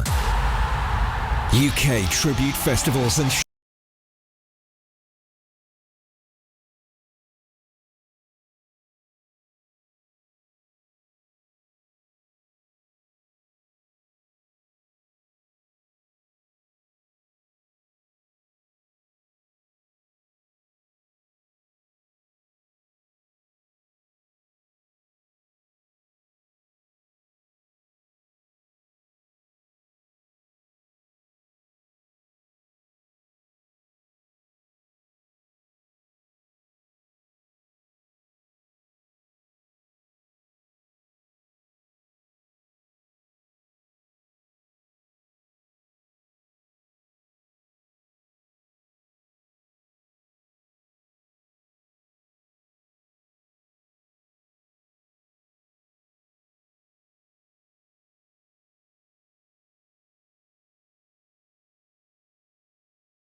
Stockport County Live on Imagine Radio with MyDigitalAccounts.com, the smart accountant for the digital age, specialising in online accounts and tax returns. Call us today on 0161 925 6162 for a friendly chat about your accounting needs, or visit at MyDigitalAccounts.com. Well, welcome back to Stockport County Live. We're in Kent today as County travel to Ebbsfleet United at the Cufflink Stadium, where I can tell you the temperature has dropped significantly. I was saying to John Kieran off air just a moment ago, I've been doing this for a number of years now, and I never learn to read weather forecasts because I'm very, very cold now. You'll be happy to hear. Hopefully you are a lot warmer wherever you are listening from. Let's go through the scores in the National League now. It's worth saying as we get into these final 10 games, teams to watch out the results for if County are going to get in the playoffs. At the moment, Solihull and Dover both playing today, and Yeovil as well. They're the teams that County could be up and amongst if they can get 3 points today, and if results can go their way. So let's go down the scores from around the ground. Surely now champions-elect Barrow, they're 2-1 up at home to Dagenham at half-time. Boreham Wood 1, Hartlepool 0, Bromley 0, Sutton 1. Bromley's miserable run really continuing at the moment. Solihull 1, Dover 0, Torquay 1, Chorley 0, Woking 0, Maidenhead 0, and Yeovil 1, Wrexham 0. As the players from both sides come back out onto the pitch. Just very quickly, have a look what that means for the Live League table. Barrow 8 points clear with 9 to play. If it stays like this come the end of the day, surely that would be enough to see them all but seal the league. Bournemouth third, Yeovil fourth, County just sitting outside the playoffs. But with Dover losing, County can leapfrog them if they can get a win here today. That's how it looks. It's literally, as it stands, a goal away for County from a place in those playoff places. Of course, County would have played an extra game, but we'll cross that bridge when we get to it. John, Kieran, let's just bring you back into this. The players come out at half-time. If you're Jim Gannon, I don't think he's made any changes. Just scanning the two sides, doesn't look like he has. What have you said to your players at half-time? I think he'd be delighted with the way County finished that first half, particularly the last 15 minutes or so, and he'll just say more of the same. Keep pressing, keep trying, keep going for it. Because I just think it sounds a bit disrespectful, but we're better than them. We're a better team than them. Man for man, individually, we've got better players. They've got one or two decent characters. Ugwu's not bad. McGlashan's always been a good player. Timlin's got that bit of experience, but by and large, it's Stockport County have been the better side in that first half. Created the opportunities, hit the woodwork. Their goalkeepers kept them in it. We should be the team that goes back with the 3 points, but you're never that sure, are you? Well, I've got to say, here's County on the front foot immediately. Elliot Osborne with a snapshot, which is saved by the goalkeeper. Comes out to Danny Lloyd, but he can't manufacture the shot. But I'll tell you what, Chris, again, that's an opportunity, this time for Osborne. Yeah, well, I was just about to say, I think it could be one goal in it. I really do. You look at County's front four, Danny Lloyd, Sam Minihan today playing the Adam Thomas role, Elliot Osborne, and Liam McAlindon. Really, any one of those, even behind them. Sam Walker, as you said before, half time there, he could have had a hat-trick in that first half. He was outstanding, absolutely outstanding in the first half. As the weather has taken a real turn, it's getting much more blustery. I just feel that something's coming here. I'd be amazed if both teams can take either continuing to press or continuing to absorb with these conditions, not concede one goal. I'd be very, very surprised if we don't see one, and I think one goal will be the difference today. County now, white shirts kicking from left to right now in this second half as Ash Palmer with an awkward ball to clear, volleys it away down this right hand side for County. Timlin shepherds it out, a throw in to Ebbsfleet United. Ebbsfleet United, of course, with their Q80 owners now here at Stonebridge Road, where they've been for many, many years, albeit in different guises. They were Gravesend and Northfleet until 2007. The two teams originally merging in 1946. Here's Ugwu with a snapshot from distance. I think it was going wide. Ben Hinchliffe couldn't take the chance, but that is the first save he's made all day. Yeah, he'd be happy just to smother that one. And early in the second half, I think they will look at this as almost like a new leaf now to really make something count. He'll be happy to have an early touch, Ben, and one so comfortable. Minihan, right hand side, the County wing back threads it through to Osborne, back out to the wing for McAlindon. Couldn't quite keep it in play though. It's a throw into the Fleet, as they're affectionately known on this near side. Ebbsfleet, of course, he's got a town that's benefited massively from the Channel Tunnel and the international station as the throw-in as well. I don't quite know what the referee's decided. It's blown in and blown out again, hasn't it? Yeah, so Ebbsfleet tried to throw it up the line. It's coming to play and the wind is so strong it's just taking it straight back out. Here's Osborne squaring it now for Sam Walker again. This time his shot more forgettable than some of the previous ones, but Sam Walker at the minute is looking like County's best chance of a goal. Well, it bobbled. It just took a horrible little bobble, and he'll do that on this pitch. I've got to say, John, you can just... I think my mic's picking up. You can hear it all. Just how strong this wind is, and with a game like this, where both teams got a very clear strategy. One is to push and push and push and push and push, and the other is to absorb and hit on the break.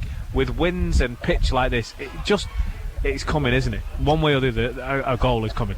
Well, your Spanish is a lot better than mine, Chris, but I think this is Storm Jorge, isn't it? That's See, I told you it was a lot better. Here's McGlashan down the right wing for the home side, wins the throw-in midway inside County territory. Still 0-0 here on Imagine in association with mydigitalaccounts.com. A very good afternoon to John Whelan and all the crew down there in Wilmslow, who no doubt are listening this afternoon. Indeed, the team in India are probably listening as well, as Cowan clears his lines up to Jackson, who spins away to find Lloyd. Lloyd immediately closed down. Ebbsfleet have it back. Grimes will deliver the long diagonal towards Ugwu. It's cut out by Cowan. That's very good defending by Dan Cowan. Oh, wow. And great feet from Elliot Osborne. Spins away from his marker. Plays it out to the wing for Minihan. Minihan back to Elliot Osborne. Osborne has support behind him from Liam Hogan. Hogan takes over on the halfway line. Hogan, right-footed, brings it across to the halfway line. Delivers it brilliantly down that inside right for McAlinden. It just bounced awkwardly in front of him. What a ball from Hogan, though, to pick him out. Yeah, fantastic. Danny Lloyd said when County signed Liam Hogan, this is a player. I think he said it to you, he said it to Richard Landon, he said it to myself. Anyone who would listen, you could tell how keen Danny Lloyd was to be playing with Liam Hogan again. And I think we're starting to see just what he meant by that. And little dinks like that, little balls where he's able to intercept passes and then just carve out little openings. Okay, that one's not quite fallen for Liam McAlinden. But I've got to say, John, one player that's caught my eye in the first few moments of this second half is Elliot Osborne. What a pirouette that was a moment ago. Little touch there from Umera to try and get Ugwu in behind. I wonder if the home side, particularly Ebbsfleet United, might be considering a change early in this second half. Jim Gannon will be relatively pleased, I think, with what he's seen so far, albeit with the exception of a lack of goals. Here's Timlin again down that inside left channel. It's a good run from Umera, turns it back to Timlin, who's all left foot, but he's got it on his right at the moment. Chips it in, but it's easy for Keane to clear. Minihan now will complete the job down the touchline. McAlinden, awkward ball to control. It comes off his left boot and goes out for a throw-in, which Grimes will take. Jamie Grimes, the left-sided centre-half, signed from Macclesfield in the summer, former Dover captain, hurls it down the line. Umera, he was backing in there to Sam Minihan. I think Sam Minihan had a bit of sympathy for him, but it is a County free kick. Wouldn't show it, would he? No. Wouldn't show it. Still keeping an eye on Elliot Osborne, John. He's just talking to the players around him. He's got such high standards, Elliot, and he demands that from the players around him. Sometimes that can make you less favourable, if you like. He's not one of the banters, if you like. You don't look at him for jokes and whatnot. But when you want high standards on the pitch, his engine is probably the strongest out there. I'm assuming more running than pretty much anyone else on the pitch, but he demands that from the players around him as well, and that's what makes him such a strong player for me. The wind now blowing. It's kind of blowing diagonally, but it's behind the Ebbsfleet team at the moment. But it is blowing right to left as well. Minihan, that's a great ball forward from Sam Minihan to find Danny Lloyd, who's a little isolated. He's got three defenders for company. Wins the throw-in down the right touchline. Minihan will take. Again, you can hear the strong breeze on our microphones. It really has picked up. It's got very dark. The sun was out earlier on in the game, but it's very, very gloomy now. Got a little bit of rain for a kicker as well. Wilson turning the ball back to his goalkeeper, who's got the confidence to take a touch from the pressure from McAlinden. Puts it out for a throw-in on the far side. It's a County ball. As Chris says, the rain starting to fall now. Dear me. These are terrible conditions to play football in. They're not much good for doing a radio show in either. So we'll battle on.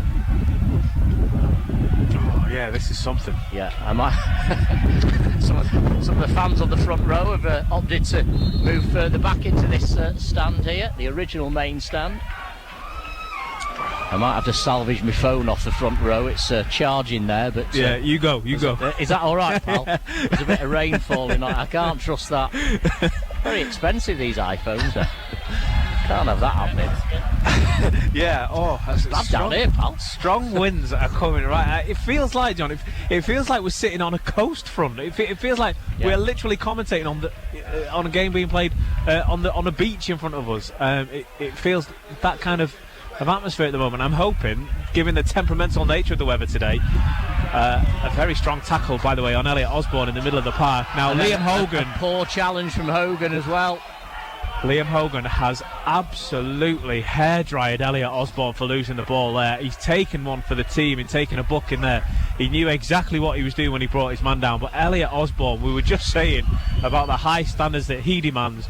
Well, he's just been told to up his game massively by the County new boy, who was not happy the fact that he was strong-armed off the ball there. He's got to be bigger and stronger than that. It is a free kick to Ebbsfleet United. 54 minutes gone, but they've got a chance now from the dead ball, edge of the county penalty area. And it's looks as though Josh Payne's going to take this one. 25 yards out, wind assisted. This is a real opportunity for the home side, who've struggled from open play. And Josh Payne, well, I think the wind has picked up enough to bend that around the post. It's missed the target, but I tell you what, if the wind had dropped that straight in. Oh yeah, Ben Hinchliffe, absolutely no chance for that. He was on the other side of his goal. A very, very good free kick, and all of a sudden Ebbsfleet tails up a little bit now. They're able to run it, County, and feel like pinning them back. I think we're going to blow away at this point, John. There's every chance. Hang on to that laptop, won't you? Quite expensive though. Okay. Halfway line, Wilson. He's giving it away though to McAlinden. McAlinden finding Elliot Osborne out to the right now for Sam Minihan. Minihan down the line. The run of McAlinden, trying to get in behind Grimes. Grimes is under pressure here. McAlinden puts him under enough pressure to force the error. It's a County throw deep in the opposition half, down the Hatters' right flank. You're listening to Imagine in association with mydigitalaccounts.com. Still 0-0. Here's Minihan coming in off the right touchline. The rain now blowing almost horizontally into the press box here, across the pitch. Terrible conditions. I tell you what, there's one person getting a fine for this, and Sam Byrne hasn't made an appearance today. He should be here for this. We should find ourselves, really. We could have sat on the other side, but we opted to come and sit here. I think that was our mistake. It is a County corner. Should have invested in a jumper. Sorry, my apologies. A County free kick, I think, just in, is from the touchline, whipped in by Sam Walker. It's impossible for us to see, by the way, down that corner, with the pillars and posts in the way in this old stand. It's been cleared initially by the home side. County have the linesman referee have said it's a throw-in to Ebbsfleet United. 11 minutes gone in this second half here on Imagine in association with mydigitalaccounts.com. The rain driving down, the wind blowing a gale, but it's still 0-0. We await the first goal. Throw in taken by Ebbsfleet, headed away by Hogan. Jack King's there to hook it, but it's a poor clearance by King. And Grimes in the end has conceded the throw-in. The game is largely a mockery at the moment though, Chris, isn't it? Because of the conditions. It is, but it just takes a moment of genius. In conditions like this, it just takes one quick thinker, because I've just seen both Ugu and Hogan shaking heads at the weather. But it just takes, I don't know, Danny Lloyd or Elliot Osborne just to capitalise on that. And it is Lloyd with a snapshot from inside the penalty area, which has won another County corner. I'm just holding out hope that there's chinks of light coming through the cloud. I'm hoping that it's about to blow over. Lloyd did well there.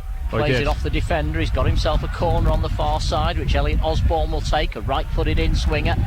You wouldn't fancy being a goalkeeper in these conditions, would you? Well, the wind will carry this any distance Osborne likes across the pitch. He didn't really get any elevation on it though, and it's easily cleared by the home defence. County pick it up with Jackson, back to Osborne, down the line now for Danny Lloyd. He'll cut this back from the dead ball line. Lloyd's cross deflected again behind for another County corner number 7. County fans and players alike there were actually appealing for the penalty. They're saying it came off an Ebbsfleet defender's arm. They're not going to get it. If I'm being honest, we couldn't really see from here either way. Dreadful conditions here as Osborne prepares to take this corner. The rain blowing right in on us as Osborne whips it in at a pace. Hogan's header cleared by Wilson. County will recycle the ball via Sam Minihan though. Minihan takes a touch, carries it out towards the touchline and settles for a throw-in in the end. That was a better corner from Elliot Osborne. Found Liam Hogan, despite the elements, got it right on his head there, and Liam Hogan showed what he can do. Oh, clever from McAlinden through the gap. Great turn by Keane. Tried to thread it through then to Danny Lloyd. Little nudge from Lloyd on Wilson. It's a free kick to Ebbsfleet United, and it's still 0-0 here on Imagine in association with mydigitalaccounts.com. In association with Storm Jorge as well at the moment, it seems. But I tell you, it's a lovely turn from Jordan Keane. He doesn't always show his footwork. To be honest, I don't think footwork is usually his strongest point, but there he's completely turned the defence, and a lovely turn on a sixpence. On a perfect day, you might expect County to earn all 3 points this afternoon, but it's certainly not a perfect day. And here's Umera at the other end. He drags his shot wide of the County goal. They've had 7 attempts so far, Ebbsfleet United, but 6 of them off target today. Ben Hinchliffe just the 1 save. County have had 8 attempts, but 5 of them have been on target, and 1 of them's hit the bar. So you can see County in front of goal, looking a little more clinical perhaps, but it remains 0-0. It was given as offside, that one, so I don't think it would have counted anyway. But Dan Cowan has done exceptionally well to get back there. Now he's considerably smaller than the other guys around him, be it on his side or against him. Palmer and Hogan bigger than him. They're all bigger than him really, but he's done so well to use the burners there to get back. He's so fit and so fast, and he's done right back there. It doesn't matter if the guy's offside, he's done his job really well there. As Chris said earlier, it is brightening up slightly now. The rain has just eased off in the last few seconds, so hopefully that's a sign of things to come. Meanwhile, on the bench, there are signs of a substitution to come for Stockport County. I'll tell you more about that in just a moment, but there's clearly activity in the County dugout with an hour gone. It's Paul Turnbull. Looks like the skipper might be coming on. But it's Ebbsfleet on the front foot with Timlin to drive one from distance. That's a better save from Ben Hinchliffe. Called into action by the veteran midfielder. Had to dive to his left-hand side to make that save. He'd be disappointed if he hadn't made it.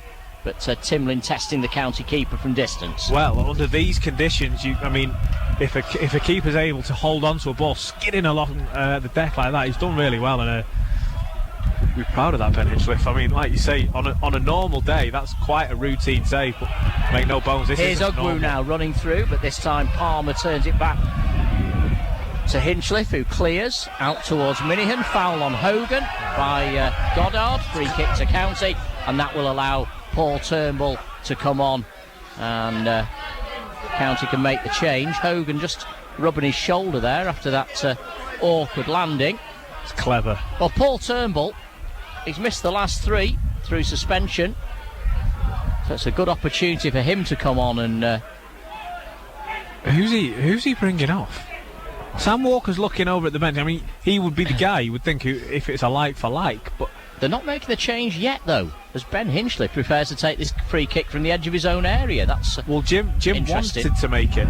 Jim wanted to make it now, and he's just gesturing that to the bench. He wanted to make a substitution. Oh, McAlinden's done well. Finds Osborne into the box now for Minihan. Dispossessed by Goddard. County charging forward again down the right touchline. They've got the throw in. It's Osborne to come off. Well, That's surprising. Maybe Jim Gannon thinking of shoring up in midfield. Is he thinking Sam Walker is looking so game in front of goal, maybe push him forward? If I'm not mistaken, Sam finished the game last week as a number 10. He did indeed. He's played that role before at Salford and at Curzon. It's not completely alien to him, but under Jim Gannon, you don't really think of Sam Walker as a number 10. It's maybe not the day for an Elliot Osborne. In these conditions, I just wonder whether the manager's thinking Elliot Osborne, very pretty on the nice pitches, but it's not his day, and he's been largely marginalised today. So that could be the reason for Jim Gannon making that change. We'll keep an eye on the formation as Sam Minihan's clutching his head here. The referee's got to stop play. Let's look at how County line up. Looks as though they might be going to a 4-3-3, Chris. Yeah, I mean, it's a little tricky to tell. While Sam Minihan's down, he's overtaking a blow to the head. a few players going around him. I'm actually more concerned, I think, about the Ebbsfleet forward. He looked very unsteady on his feet when he got up there. And it's not. I mean, I think he's trying to make out now that he's okay, and he's having a quick mouthful of water. But he's just on that jaw stretch. He's trying to stretch his jaw out, and when someone does that and the legs are shaky, I mean, it's not a good sign at all. Like, he's put his hands back over his face. I'd be surprised if he sees the whole game out there. But Sam Minahan's still not. Yeah, he's still down, isn't he, Sam Minahan? I think that. I mean, I must admit, I missed the clash of heads, but neither guy looks particularly clever after coming off the back of it. Well, Sam Minahan, who's deputising for Adam Thomas effectively today. Well, County have got what looks like a free kick on the halfway line. Ash Palmer's standing over it. Sam Minahan does now get back up. Trots off. Put that in there.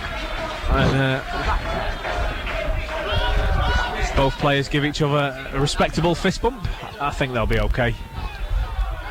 Looks the case, doesn't it? Now the ref moved it back to be a drop ball. County play on, and we are back underway. Now the rain stopped. One of the home fans very kindly helping me with charging my phone down below us. It was getting rained on before, but fantastic. Thank you, my friend. That's what we're up against. I tell you what, though, the weather being the way it has made for a little bit more atmosphere in this stand, because everybody's come and crowded in here. We've got County fans to our left, Ebbsfleet to our immediate right, and then more County further right. So we're in a bit of a crowd now. So it remains 0-0, but Ebbsfleet have got themselves a corner down their right hand side. The Fleet with an opportunity now to put pressure on the County goalmouth, headed away by Palmer, helped on by Turnbull, the substitute.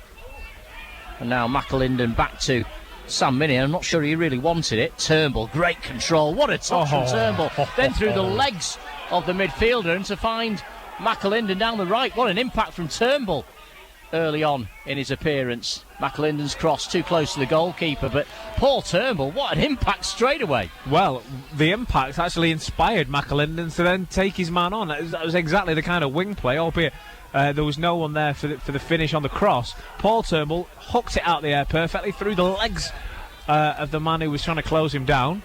Found McAlinden, who was able to take his man, and that's much better from County. And Chris, the formation's exactly what you predicted, a 3-4-1-2. Sam Walker has indeed moved into that number 10 role behind Lloyd and McAlinden. Still 0-0, 66 minutes gone. We approach the midway point in this second half here at Stonebridge Road. Danny Lloyd putting pressure on McGlashan. Tentative back pass by McGlashan, but Wilson makes the most of it. Fires it up to Ogwu, helps it on down that right touchline. It's gone out for a throw into the Hatters on the far side. Still 0-0, but County still looking the better side, Chris. Yeah, and I tell you what, Niall Bell's going to be coming on in a minute, and I think that is testament to the fact that County have started putting more pressure on. It doesn't surprise me to see Niall Bell getting stripped off. We said earlier on he's been having a chat with Jim Gannon this week about finding that confidence. If he can come on and just be a handful for the next 20 minutes. Now, listen, he's not been that all season. He's not had the presence that he maybe had in his heyday last season, if you like. But if he can just find a little bit of that about him for this, those centre halves have got to be tiring against the pace of the likes of Lloyd and Here's Minahan. Lloyd down the left flank now, attacking that dead ball line. It's a good block by King, headed away by Wilson. The referee's awarded a free kick. Little subtle change, by the way, in the County lineup. Dan Cowan is now the right-sided centre-half. Liam Hogan has gone to the left. So, substitution here for the home side before County make their change. Goddard is the man to make way here. McAlinden's going off as well. So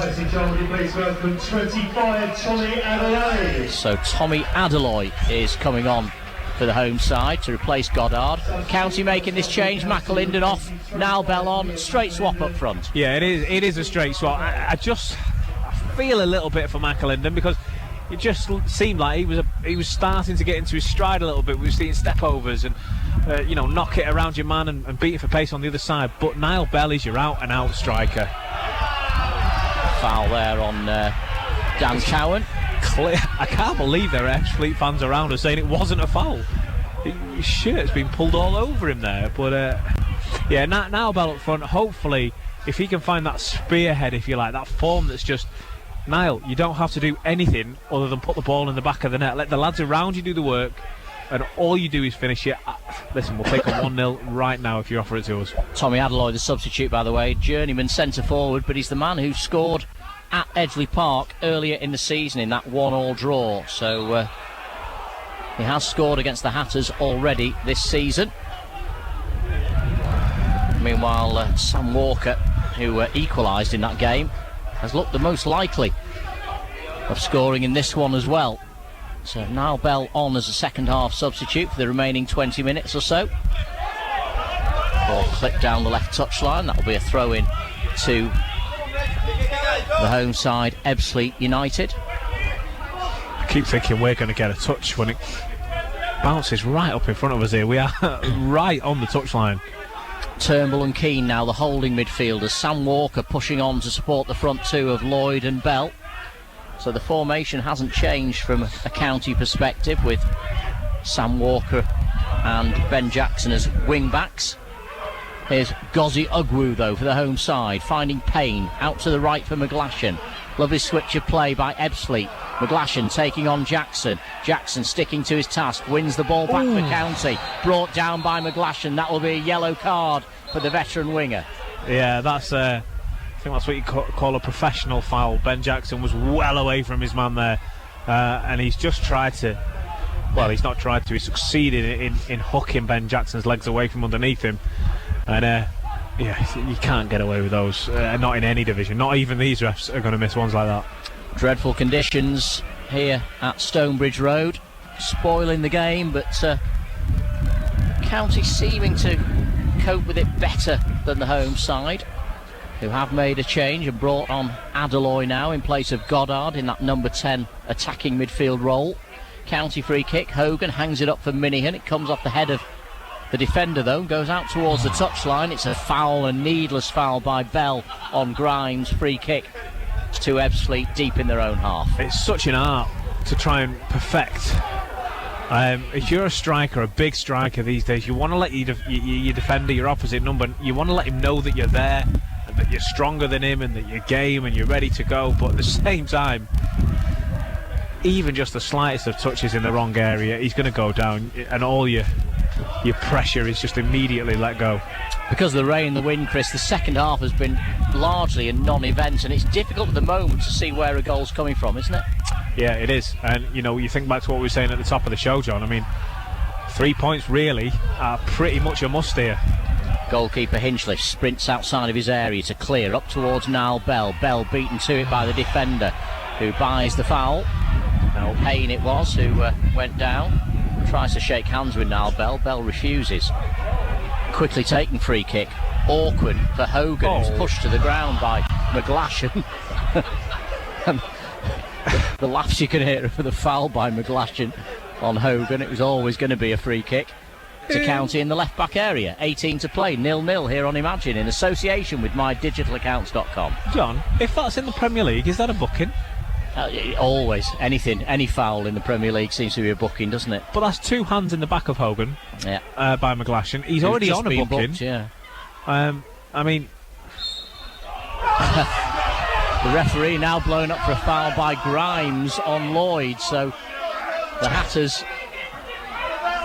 Humera has just actually shoved Paul Turnbull, who was asking for the ball. And if there's one thing you don't want to do, it's shove Paul Turnbull. He's he'll have been itching to get back into action this afternoon after 3 games sidelined through suspension, but he's been following the club around the country, travelling to Dagenham and Woking and playing the captain's role despite not being available for selection. County free kick towards Palmer on the far side. It's loose on the edge of the box, but it's Ebbsfleet who managed to mop up through Timlin, who turns it back to goalkeeper Jordan Holmes, more by accident than design actually, but Holmes then looking to play out from the back. County cutting off that option via Niall Bell. So Holmes will have to go long as the sun comes out again on this balmy afternoon. It's very strange. It's also very welcome. Yeah.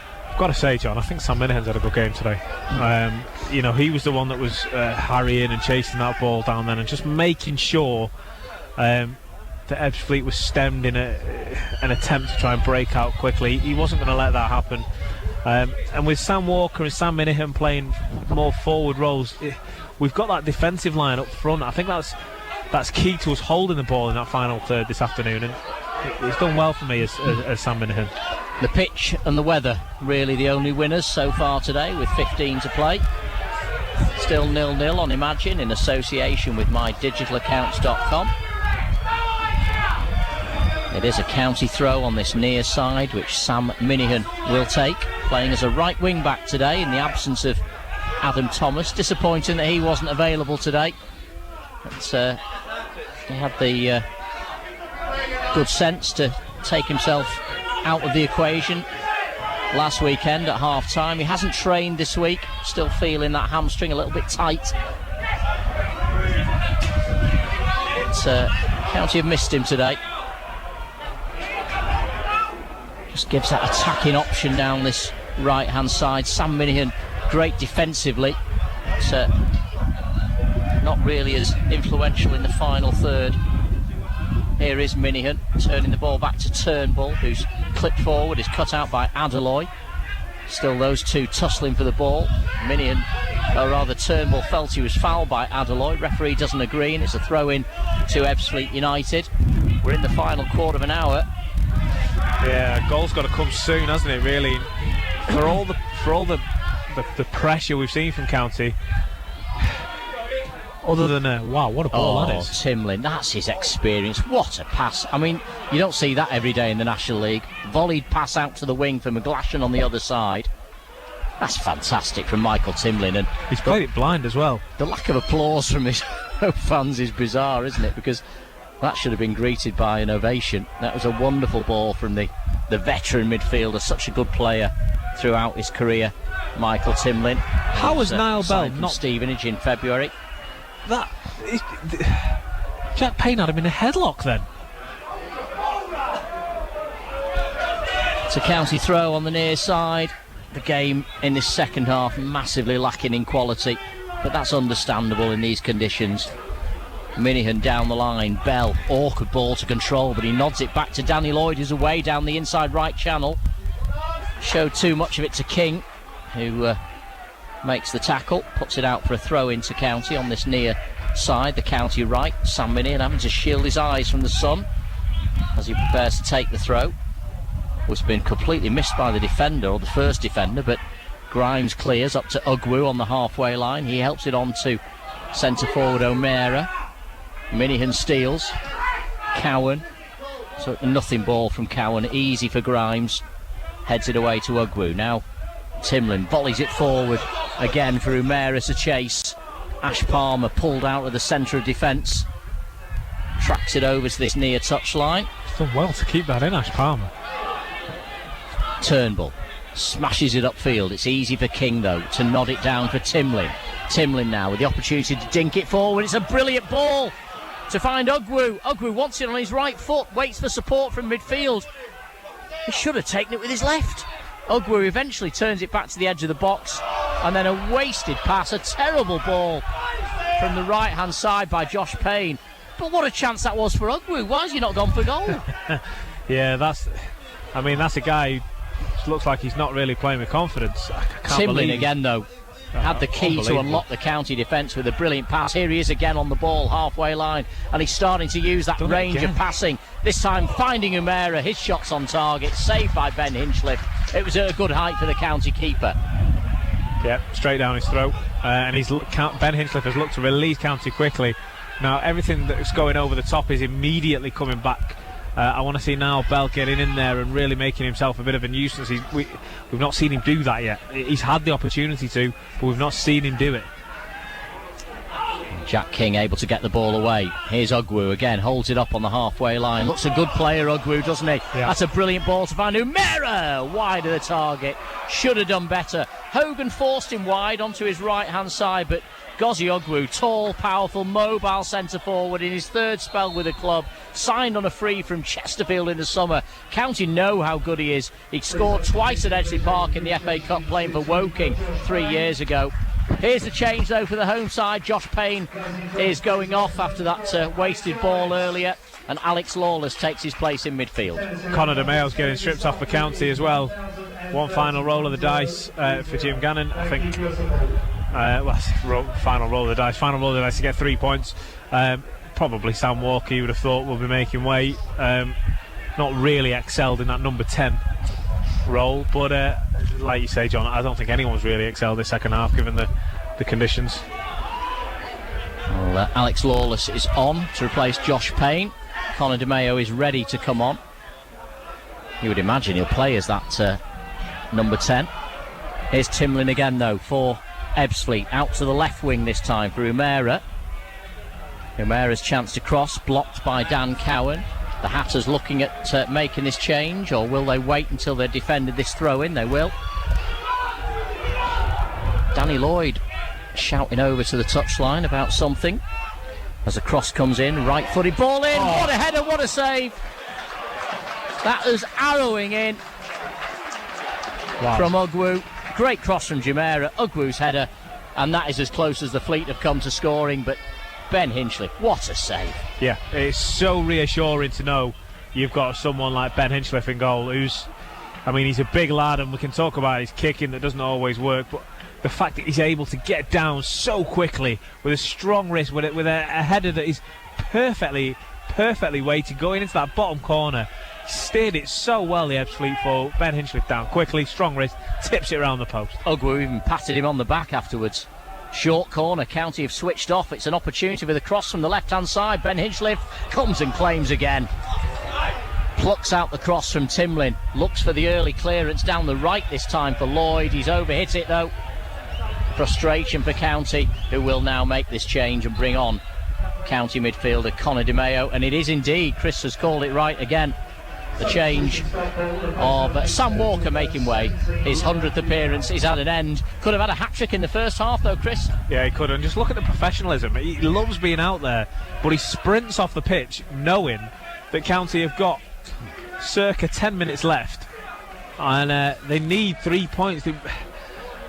It's not, the playoff race isn't over if they don't win today, but I mean, we're going to need to get, all of a sudden we have 9 games to get 5, 6 or 7 wins from, and I mean, really, this is an opportunity today to get those 3 points. Turnbull strong, wins the throw-in. Minihan prepares to take. Conor DeMayo giving some instructions to Minihan straight away, having just come on the pitch. Could Conor DeMayo be the man to unlock this Ebbsfleet defence, which has been the worst defence in the National League this season? 67 goals they've conceded this time round. DeMayo, lovely touch to find Lloyd. Keane sweeps it out to the left for Jackson. Jackson taking it on now, looking at the opportunities. Everything to his right, he's gone for goal. Ambitious effort from Jackson, on target, comfortable save. Yeah, not a bad effort. He's took it on his right foot, Ben Jackson, as well. That's, I mean, that might be the way through. County trying the nice footwork, trying the ways down the wings and getting the balls into the box. It might just be something as simple as Winger cutting inside and letting loose. Hogan. Poor ball out of defence. He's playing on that left side now of the back three. Doesn't look quite as comfortable for obvious reasons. Yeah. Although they've been put under real pressure at times, County, the back line, you'd have to say they have done the jobs today. It's not been easy against front line much bigger than them. Both sides, by the way, 9 attempts on goal, and Fleet have had more in this second half on target, so they have grown into the game with the deteriorating conditions. 7 corners for County, 5 for the Fleet. Jordan Keane's done really well there. He has. He's picked the ball up in a good position. Found Lloyd. Lloyd getting the better of the substitute now and finding Bell. Here's DeMayo. Quick feet from DeMayo, but dispossessed by the experienced Michael Timlin. Timlin then gives it away. County coming forward again with Hogan leading the charge. Out to the right for Minihan. He's a little isolated at the moment. Just one defender with him, though. Draws the challenge, but doesn't get the throw in. It stays 0-0 here on Imagine in association with mydigitalaccounts.com. We have 7 minutes to play. Yeah, a little unfortunate that for Sam Minihan, who's I think he almost let it run out of play, thinking it was going to be his ball, and to see the liner just flag the other way, it's frustrating for him. Well, blue skies now around the place after that little flurry from Storm Jorge. Quite a nice day again now. Minihan heads the ball towards Niall Bell, who goes down in a heap. No foul, says the referee. Hogan has to head clear towards the opposition 18-yard line. Wilson's clearance charged down by Lloyd. It will be a throw into Ebbsfleet United when play resumes. We're in the final 6 minutes here at Stonebridge Road. Still no goals. Don't know why I bothered with a coat today. Sun comes out like this. What a strange day. What a strange day weather-wise. We stopped at Leicester Services on the way down here, Leicester Forest, and I just thought, are we going to turn back? Is the game even going to be on? And the fact that it is, a testament to Ebbsfleet, but what a strange day weather-wise. Yeah, the ground staff done a good job. County's last goalless draw, of course, early this year in the home clash with Sutton United. Their last away draw was New Year's Day, a 0-0 draw, I should say, against Halifax. So County have had a few shot-shy draws in 2020. Foul on Di Maio, free kick to County. The Ebbsfleet man holding on to the ball, not impressing the referee at all. Would it be a fair comment to say Michael Timlin is the kind of player Conor Di Maio could develop into being? He's that. He's like a more experienced Conor Di Maio in many ways. It's a good shout, yeah.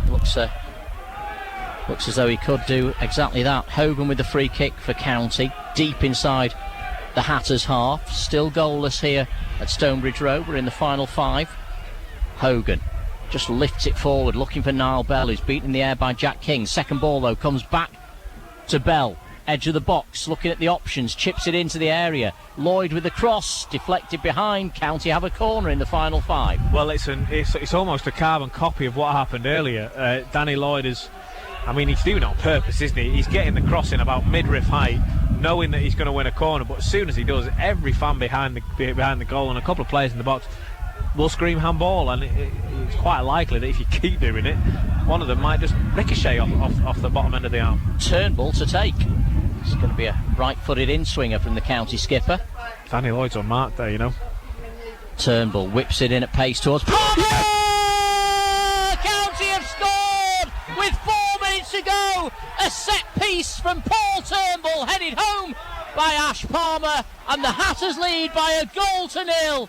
Is that the 3 points heading back to Cheshire? It's Ebbsfleet 0, County 1. Well, that is the slice of luck County needed. They needed the storm to stop. They needed the wind to break just for a moment. And Paul Turnbull, the substitute, it should be said, Paul Turnbull, has floated that corner in right on Ash Palmer's head. And the goalkeeper, who's had a very, very good day, really, I think he probably could have shown a bit of a stronger wrist there, because it's down the middle, it's at him, and he's tried to palm it over the bar. He's misjudged it. And it's crept past his wrist. Now County, listen, Ebbsfleet, for these final 5 minutes plus stoppage time, they're going to throw the kitchen sink at County. This learn the lesson from Dagenham and Redbridge. This is not over now. Adeloy from the kick-off turns it back into his own half for Grimes. That could be a massive body blow for Ebbsfleet United in their battle to beat the drop. But for County, it could be the springboard to gate crash the playoffs. As again, Conor Di Maio wins a cheap free kick. Yeah, he's done well there. Now that's what's going to happen. Ebbsfleet are going to try and rush the ball back from County players, and because they're so big, because they're so strong, and such big characters, especially compared to the relatively slight figures of Conor Di Maio and Sam Minihan, they are going to concede these free kicks. But listen, we can't stress enough. Look what happened just a few weeks ago, and not far from here at Dagenham and Redbridge, and learn from that. Learn from it. Well, County needed a late equaliser in the home clash between these two sides, but it's now Ebbsfleet looking for an equaliser to salvage a point from a game which has been pretty even in this second half. Here's Grimes. But what a header from Ash Palmer, by the way. And that's how important he is at these set pieces. His 4th of the season, giving County the crucial advantage. And that could turn out to be one of the most important goals of the season as Lawless goes in a Lawless attitude very, very heavily. He's absolutely clattered into the County man Hogan, who's gone down. And Hogan does not stay down often. He's picked himself up now. It's a booking for Lawless, surely. I've got to say, Paul Turnbull thought really quickly under pressure there. Sam Minahan was being dragged out of position, and I think it might have been Lawless or Timlin who saw him doing that and made a run for the County right back area. Paul Turnbull spotted it, sniffed out the danger, quickly covered where Minahan was going. Really, the other thing, Chris, that'll please Jim Gannon is it's yet another goal from a corner kick, isn't it? Yeah. There's a bit of trouble, by the way, in this stand that we're sitting in. It looks like Ebbsfleet are going to push on for an equaliser here as well. It's all going on around us. We'll try and keep eyes on the pitch. There's no segregation here, and there is a bit of trouble in this stand here. There is a fight in the stand. You probably heard one of the Ebbsfleet fans shouting. I'm not sure what's going on, but this is someone asking for emergency services to be called over. No, it's a fight in the stand. Oh, is it? Yeah. Is Ebbsfleet? I tell you what, Ebbsfleet, that's a great block from Ash Palmer. As the ball comes in, he's just stood his ground, and I think he's taken a shot to the face there to try and keep it out. But it's because there is no segregation at this on this side of the ground. Wow, 5 added minutes as Adeloy heads the ball into the County area, comes out to the edge of the box. The shot was wayward, and it comes off the head of Adeloy, who tried to keep it alive for the home side as Liam Hogan just recovers from that earlier blow to the face. And the stewards, by the way, have moved into this stand. This stand, by the way, was the original main stand, but since they built the new stand on the opposite side, it's now just a mixed area, and a few County fans and Ebbsfleet fans are mixing in here. There's been no trouble really all afternoon, but it does seem to have kicked off amongst a couple of fans. Well, of a certain age, I've got to say, Chris. Yeah, they're not teenagers, are they? Listen, the men in high vis are there now, so we're just going to let them do that job. We've got to. Here's Niall Bell holding the ball up nicely on the halfway line. Well, the pitch almost did him, but he gets back on his feet and finds DeMeo. Connor DeMeo, second half substitute. We're in stoppage time. County lead 1-0 as Danny Lloyd takes it on down that left-hand side, tries to cut it back from the dead ball line. Well dealt with by the goalkeeper. It stays 1-0 to the Hatters. Yeah, who's quickly distributed the ball as well. He's not given up on the fact that Ebbsfleet could still be in this, and they've won a free kick on the halfway line, and they're trying desperately to take it quick. We said it a moment ago, John, this is where kitchen sink territory comes in. They're going to throw absolutely everything at County now. Jordan Holmes with a free kick, the goalkeeper for Ebbsfleet. He'll take this from the halfway line, looking to ping this forward. And again, Adeloy, O'Meara and Ugwu lined up on the edge of the box, but it's Ash Palmer, the goal scorer, who heads it clear. Paul Turnbull trying to help it on, but it's gone backwards into County territory. But what a turn from Lloyd to bring it away from his own penalty area. Finds Niall Bell. Bell holds it up. Has support from Turnbull. Turnbull out to the wing. Lloyd knew he was offside, didn't chase it down. The goalkeeper comes out of his area to smash it clear. Would you believe the problem we've got now is the sun in our eyes. Here's Adeloy taking on Hogan. He's gone the long way round. Hogan gets something on it to deflect it into the path of Cowan, who puts it out for a throw-in on the opposite flank. It's a throw-in to the home side on that left touchline. Well, there's police over here now as well. It's all one fan has just been led away. This is kitchen sink time for Ebbsfleet. Dan Cowan and Ben Jackson there, making me eat my words, has just done his defensive duties really well, blocking down a cross as it comes in.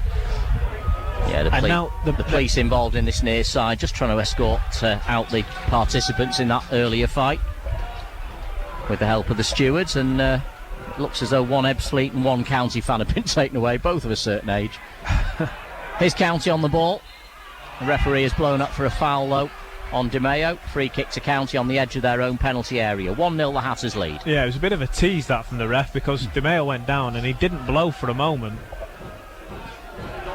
All kind of settles down, much like the weather, these fans here today. 1 minute blowing a gale, the next minute they've settled down, and now it's like nothing ever happened. Well, the late goal stimulating the antagonism, I think, in the mixed area here in this old stand, as the home side on the ball again. One thing I'm quite glad about is you're in between me and the fans here, so if it does spill over, yeah, I'll sort it out. Get him first. Jackson heads the ball clear. Oh, that's Bell brilliant. helping it on, but it's going to run through to the goalkeeper, who's come outside of his area to clear his lines. Holmes. Oh, and Cowan's let it bounce. He took a bit of a chance there. Holds up the hand of apology, because it's come over to the left side for Timlin again, the danger man, down the line. Oh, he's done well. Good challenge, though, to recover from Dan Cowan. Puts it out for a throw-in. But County under pressure now from this throw. And they've got Jamie Grimes on this near side, preparing to take the throw. Yeah. County have just got to... I mean, it's at this moment now, anywhere will do. I know Jim Gannon likes to play the ball out, and we all do, but at this moment, if any County player gets the ball at the feet, just laces through it, please. Grimes throw. Adeloy flicks it on. Danger for the Hatters. It's scooped over the bar, though, by Jermaine McGlashan. That was the chance the Fleet have waited for. McGlashan fluffs his lines, and it stays Ebbsfleet 0, County 1 as the final whistle goes. 3 points for the Hatters, a massive 3 points for County. A late goal from Ash Palmer, clinching victory here this afternoon at Stonebridge Road. But Jermaine McGlashan in the last minute might have just snatched it for Ebbsfleet, but it wasn't to be. County had the best of the chances in the first half. Sam Walker could have had a hat-trick, twice denied by Aussie keeper Jordan Holmes, once denied by the woodwork, but we went in 0-0 at the break. In the second half, the conditions took over as the wind and the rain started to really gust over this occasion here today. But Ben Hinchliffe called into action 11 minutes from time to make a terrific save to keep out Gozi Ogwu, and that allowed County the platform to go on and claim all 3 points when Paul Turnbull, the substitute, whipped it in a corner, which Ash Palmer headed home for his 4th goal of the season. 4 minutes from time, and it finishes Ebbsfleet 0, Stockport County 1. Collective sigh of relief for Stockport County, collective despair for Ebbsfleet as the chance came with the final kick of the game, and it was fired over wildly. Stockport County defenders will be frustrated that they've let the ball bounce there, but then feel the relief, feel that sigh, that just huge off the shoulders pressure as it goes over the bar. It's finished here 1-0 to County. We'll see what that means for the playoff places. We'll have a look at the results around the ground in the final few minutes of the show. That's here on Stockport County Live. It all comes down to this. Stockport County Live on Imagine Radio with mydigitalaccounts.com, the smart accountant for the digital age, specialising in online accounts and tax returns. Call us today on 0161 925 6162 for a friendly chat about your accounting needs, or visit at mydigitalaccounts.com.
Welcome back to Stockport County Live. It's finished here. Stockport County have won by 1-0 away at Ebbsfleet in Kent. Just going to quickly go down the scores for the rest of the grounds in the National League. They've not all finished, but I'll try and watch them as they come through.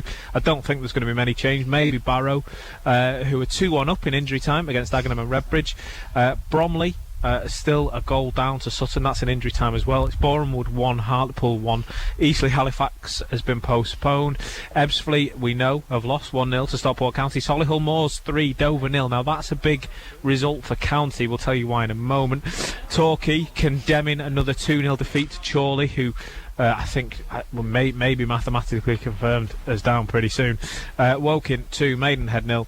Yeovil have just got a third against Wrexham, so they lead 3-0. Barrow, top of the league, 8 points in it.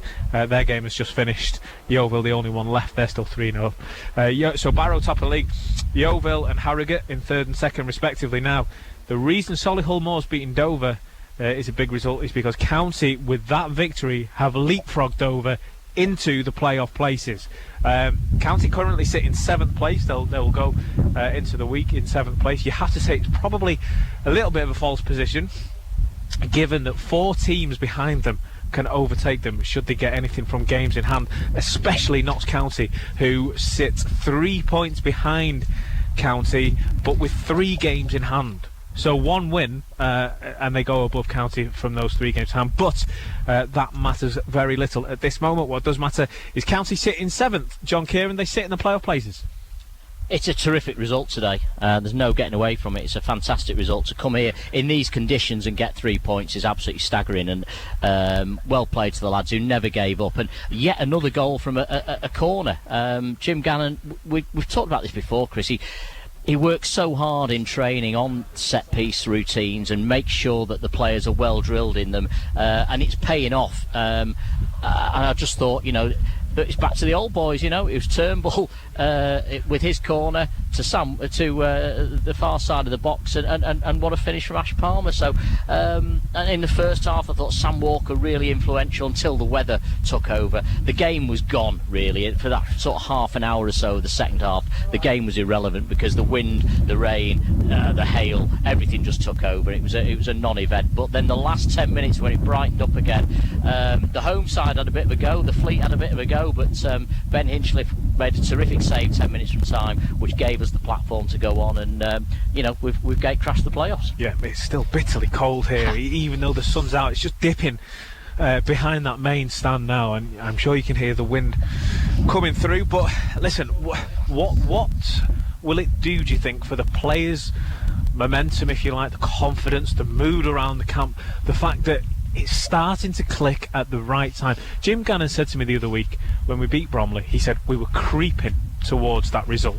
The fact that Dagenham and Redbridge, if you like, we almost had a win there, and then that didn't quite happen, and it happened in a couple of other games as well. We've been creeping towards the playoff places now. Okay, you can argue that there are teams that can overtake us with a draw or a win or whatever, but the onus is now on them to go and get that result. It is, because we're on a run now. It's 4 games unbeaten. I know it's only 2 wins in 2020, but it's 4 games unbeaten for the Hatters. So we're becoming very difficult to beat. And we are scoring from set piece. It'd be nice to see a few more chances created from open play, obviously, but as long as if your defence is solid and you keep a clean sheet, and that's so important today, but if your defence is solid, keep a clean sheet, you give yourself a chance to win the game, and that's what we've done. We stayed in the game right through to the 86th minute, and Ash Palmer with that towering header. I agreed with you in commentary, Chris, though. I think their keeper, who's had a terrific game today, by the way, I think he's blotted his copybook there. I think he possibly could have kept that one out, but it's found its way under the crossbar, and it's a great 3 points for County. We said at the start of the show we felt that if County were to give themselves a chance of getting these, whether it's 5, 6 or 7 games that they need to win, this was one they had to win. Yeah, well, you said before the game 5 wins and we could be in the playoffs. I said 6 and we could be in the playoffs, and Mark Stott said 7 wins. But either way, whichever logic you follow, it's now 1 less to get because we've ticked it. It is. I mean, what you'd ideally do is get, win your home games, isn't it? and then if you get draws away from home, you average 2 points a game. Championship form, you get yourself into the playoffs, no problem. But that's easier said than done, and we've got a tough game to come, of course, at home to Barnet, which is equally another reason why it was so important to get 3 points here this afternoon. But it's magnificent to come here in these conditions and show that grit and character and determination to get the win. Absolutely fantastic. And if reports are right that we may have Lois Maynard back next weekend as well, the squad is looking stronger, isn't it? Jim Gannon alluded on the podcast this week that there may even be more signings to come, and for me, you've got to be looking further up the field, because we're holding ground. We're doing so well against these teams in the National League that you've got to remember it's the core of last season's team. It is the majority, and they're playing a higher level opposition. Ebbsfleet United, okay, Woking, all right, the Dagenham and Redbridge, they're down near the bottom of the division, but they're still level above from last season, and they're able to keep going. They're fitter. Most of them are full time. I think maybe all of them are full time. And County have got to hold their own against that. But if they can get someone to just get the ball over the line, I mean, you remember players like Jason Oswell, Luke Beckett, who didn't really offer that much to the team performance, who just got the ball over the line. I feel if County are able to bring in someone like that, for me, it's job done. It'd be nice if it was that simple. I'm not so sure. I think the priority is the lads who are currently in the squad, because whoever you sign, they're going to take 2, 3, 4, 5 games to bed in. We haven't really got that anymore, and it's more about the players who are with us already. Do you know what? I think if we didn't sign anybody between now and the end of the season, I don't think Jim would be absolutely gutted about it. And there's not that many, I'm assuming from what you're saying that you're talking about a centre forward, or you're talking about a goal scorer, which is understandable. But there's not many clubs that are going to let them go out at this time of the year.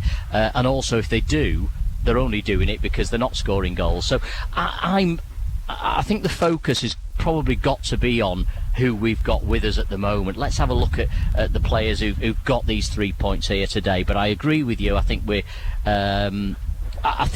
still lack a cutting edge. We're not scoring 2, 3s and 4s. You talked earlier today, Chris, about coming here and, on a perfect day, on a perfect pitch, in ideal conditions, we might have come here and got 3, 4, 5 goals, but it wasn't that, and we struggled, and it needed the old guard, didn't it, to pop up and score from a set piece for us today. There is so much to be said for that old guard, because it's the grit in there, and Liam Hogan in particular has impressed me, because he's just come in and we know he's got the quality to find a range of passing and to win aerial battles and whatever, but he's got that team mentality. He's got the grit that is required. You look at the players like Sam Minihan, Sam Walker, both of whom I felt could have been in for a shout for man of the match today, and they're able to just fight the way over the line, and they've done that today, and that's all that was needed. It is, and I think when you look at it, you talk about the old guard. If you look at the numbers of the team today, and Jim talked about this the other week, numbers in the team today, the starting 11, 1, 2, 3, 5, 6, 8, 10, 11. So it's virtually 1 to 11 with 3 additions: McAlinden, Lloyd and Hogan, and there's some additions, aren't there? So it just goes to show you that the nucleus, the core of Jim Gannon's title-winning side, alongside these absolutely superb additions that have been made in the January window, all in all, is giving us that platform to go forward and stage a monumental attempt to gate-crash the playoffs, and we've done it today. You're absolutely right what you said earlier, though, Chris. It is a slightly false position, because teams have got games in hand. They're not that far behind us either. But let's get in there and give ourselves that opportunity. Well, listen, before the game, you said correctly 10 cup finals. We've won the first one. That we've effectively won a cup final today. We've got an even tougher test next week, albeit at home, against a team like Barnet, who, they might hold ambitions of their own for this season. If County can get a result next week, can we really start to believe it? Yes, yeah. I think next week will be one of those. What's the word? Pivotal games, and that. We played Barnet earlier in the season away from home, and it was a terrific victory, and it was one of those victories that you thought this could actually be season-defining moment. To go there and get that 2-1 win as we did, for me was a huge result for us. And yeah, you know, to bring them back to Ebbsfleet Park now this week and next week rather, and if we can get 3 points in that home game, that will be, you know, a tremendous achievement. It would be 5 unbeaten. It'd be back-to-back wins for the first time in the new year. You know, all the signs, all the indications, Chris, are that we're moving in the right direction. And I just think, you know, it's all you sign all these players, and they've got great ability, and they're very pretty and easy on the eye, and it's great to look at. But when you come here and have to grind out a result, dig out a result in a cabbage patch like this, in horrendous conditions, in, you know, that second half with the rain was horizontal and the wind was blowing a gale and the clouds were moving in and we're at the eye of the storm, if you like. I just thought, goodness me, these guys, they're showing some you know, real I can't use the word, you know what I'm going to say, but they're showing some real character, aren't they? And that's what it's all about. Oh, hey John, make no mistake, we're the real warriors today. We've really weathered through that today. They're running around to keep warm. We've sat here and bared the brunt of it. 3 minutes left to go. Just talk to me today. Martin's going to ask me who the man of the week was. I've told you I had a safe answer. I'm already going with Sam Walker. I felt he probably warranted it anyway, maybe alongside Sam and him, but if I put you on the spot, who shone for you today? I thought for his first half performance it was Sam Walker. I think you know, before the storm hit, I think Sam used all his craft and guile and experience to create opportunities for himself, and as I said, you know, he could have had a hat-trick in that first half alone, twice denied by the excellent goalkeeping of Jordan Holmes, and then that attempt that after that almighty scramble in the box that with his right foot actually clipped the top of the crossbar. So very unlucky not to get a goal today. Faded a little bit in the second half, as you would expect. He's 32, he's had a long season, he put so much in to that first half performance as well. Found himself playing as a number 10 at the end until replaced by Conor Di Maio for the last 15 or so. But for me, I think the player that caught the eye has got to be Sam Walker, and it was his 100th appearance, and I just think what he did today was typical really of Sam. It was just reminding you of what a good player he is. The gaffer is getting ready for his interview. He's just cleaning his boots. We can see him down there. I know in a moment you're going to run down there and speak to him. I can guarantee you what his opening line to you is going to be. He's going to say to you, I love a 1-0 win. Yeah, he does, and it's good to get another clean sheet. We've not had a vast number of those today, and you know, I'm pleased for Ben Hinchliffe particularly. It's only his 8th of the season, having kept 22 last season. That's only 8 now in the current campaign, so he'll be delighted with keeping a clean sheet today. But you're right, Jim Gannon, the manager, will be equally delighted about that, because it just shows that what he did, his tweaks at the back, and there were, you know, quite substantial tweaks even during the game when he switched Cowan and Hogan from right to left. He's had to contend with that as well. So I just think he set the team up well. The only real chance I think the Fleet had in the whole of the game, though, was on 79 minutes. That shot inside the penalty area, the header which was going in, and Ben Hinchliffe has denied Gozzy Ugwu. It was a great attempt from Ugwu, but Ben's made a terrific save. And do you know what, those saves, Chris, when you've gone for 70-80 minutes without really doing a great deal, when you've suddenly got to make a save, they're actually even better than they look, because of the concentration level that's required to stay at the top of your game, to make sure you keep the ball out. Absolutely. Sam Minahan said to me earlier in the season, the talent level isn't completely different at this level. It's the fact that teams just don't give up. They keep coming at you, they keep throwing at you, they just don't know when they're beat. And today Ebbsfleet shown just that, but they knew they would beat when the final whistle went. Stockport County taking all 3 points away in Kent today. They've weathered a storm to do it, and Sam Walker on his 100th appearance has taken a man of the match as well. It's finished here, 1-0 to Stockport County. We'll be back next weekend. The podcast is back during the week as ever. Interviews with Jim Gannon to come. We'll see you next week. Good night.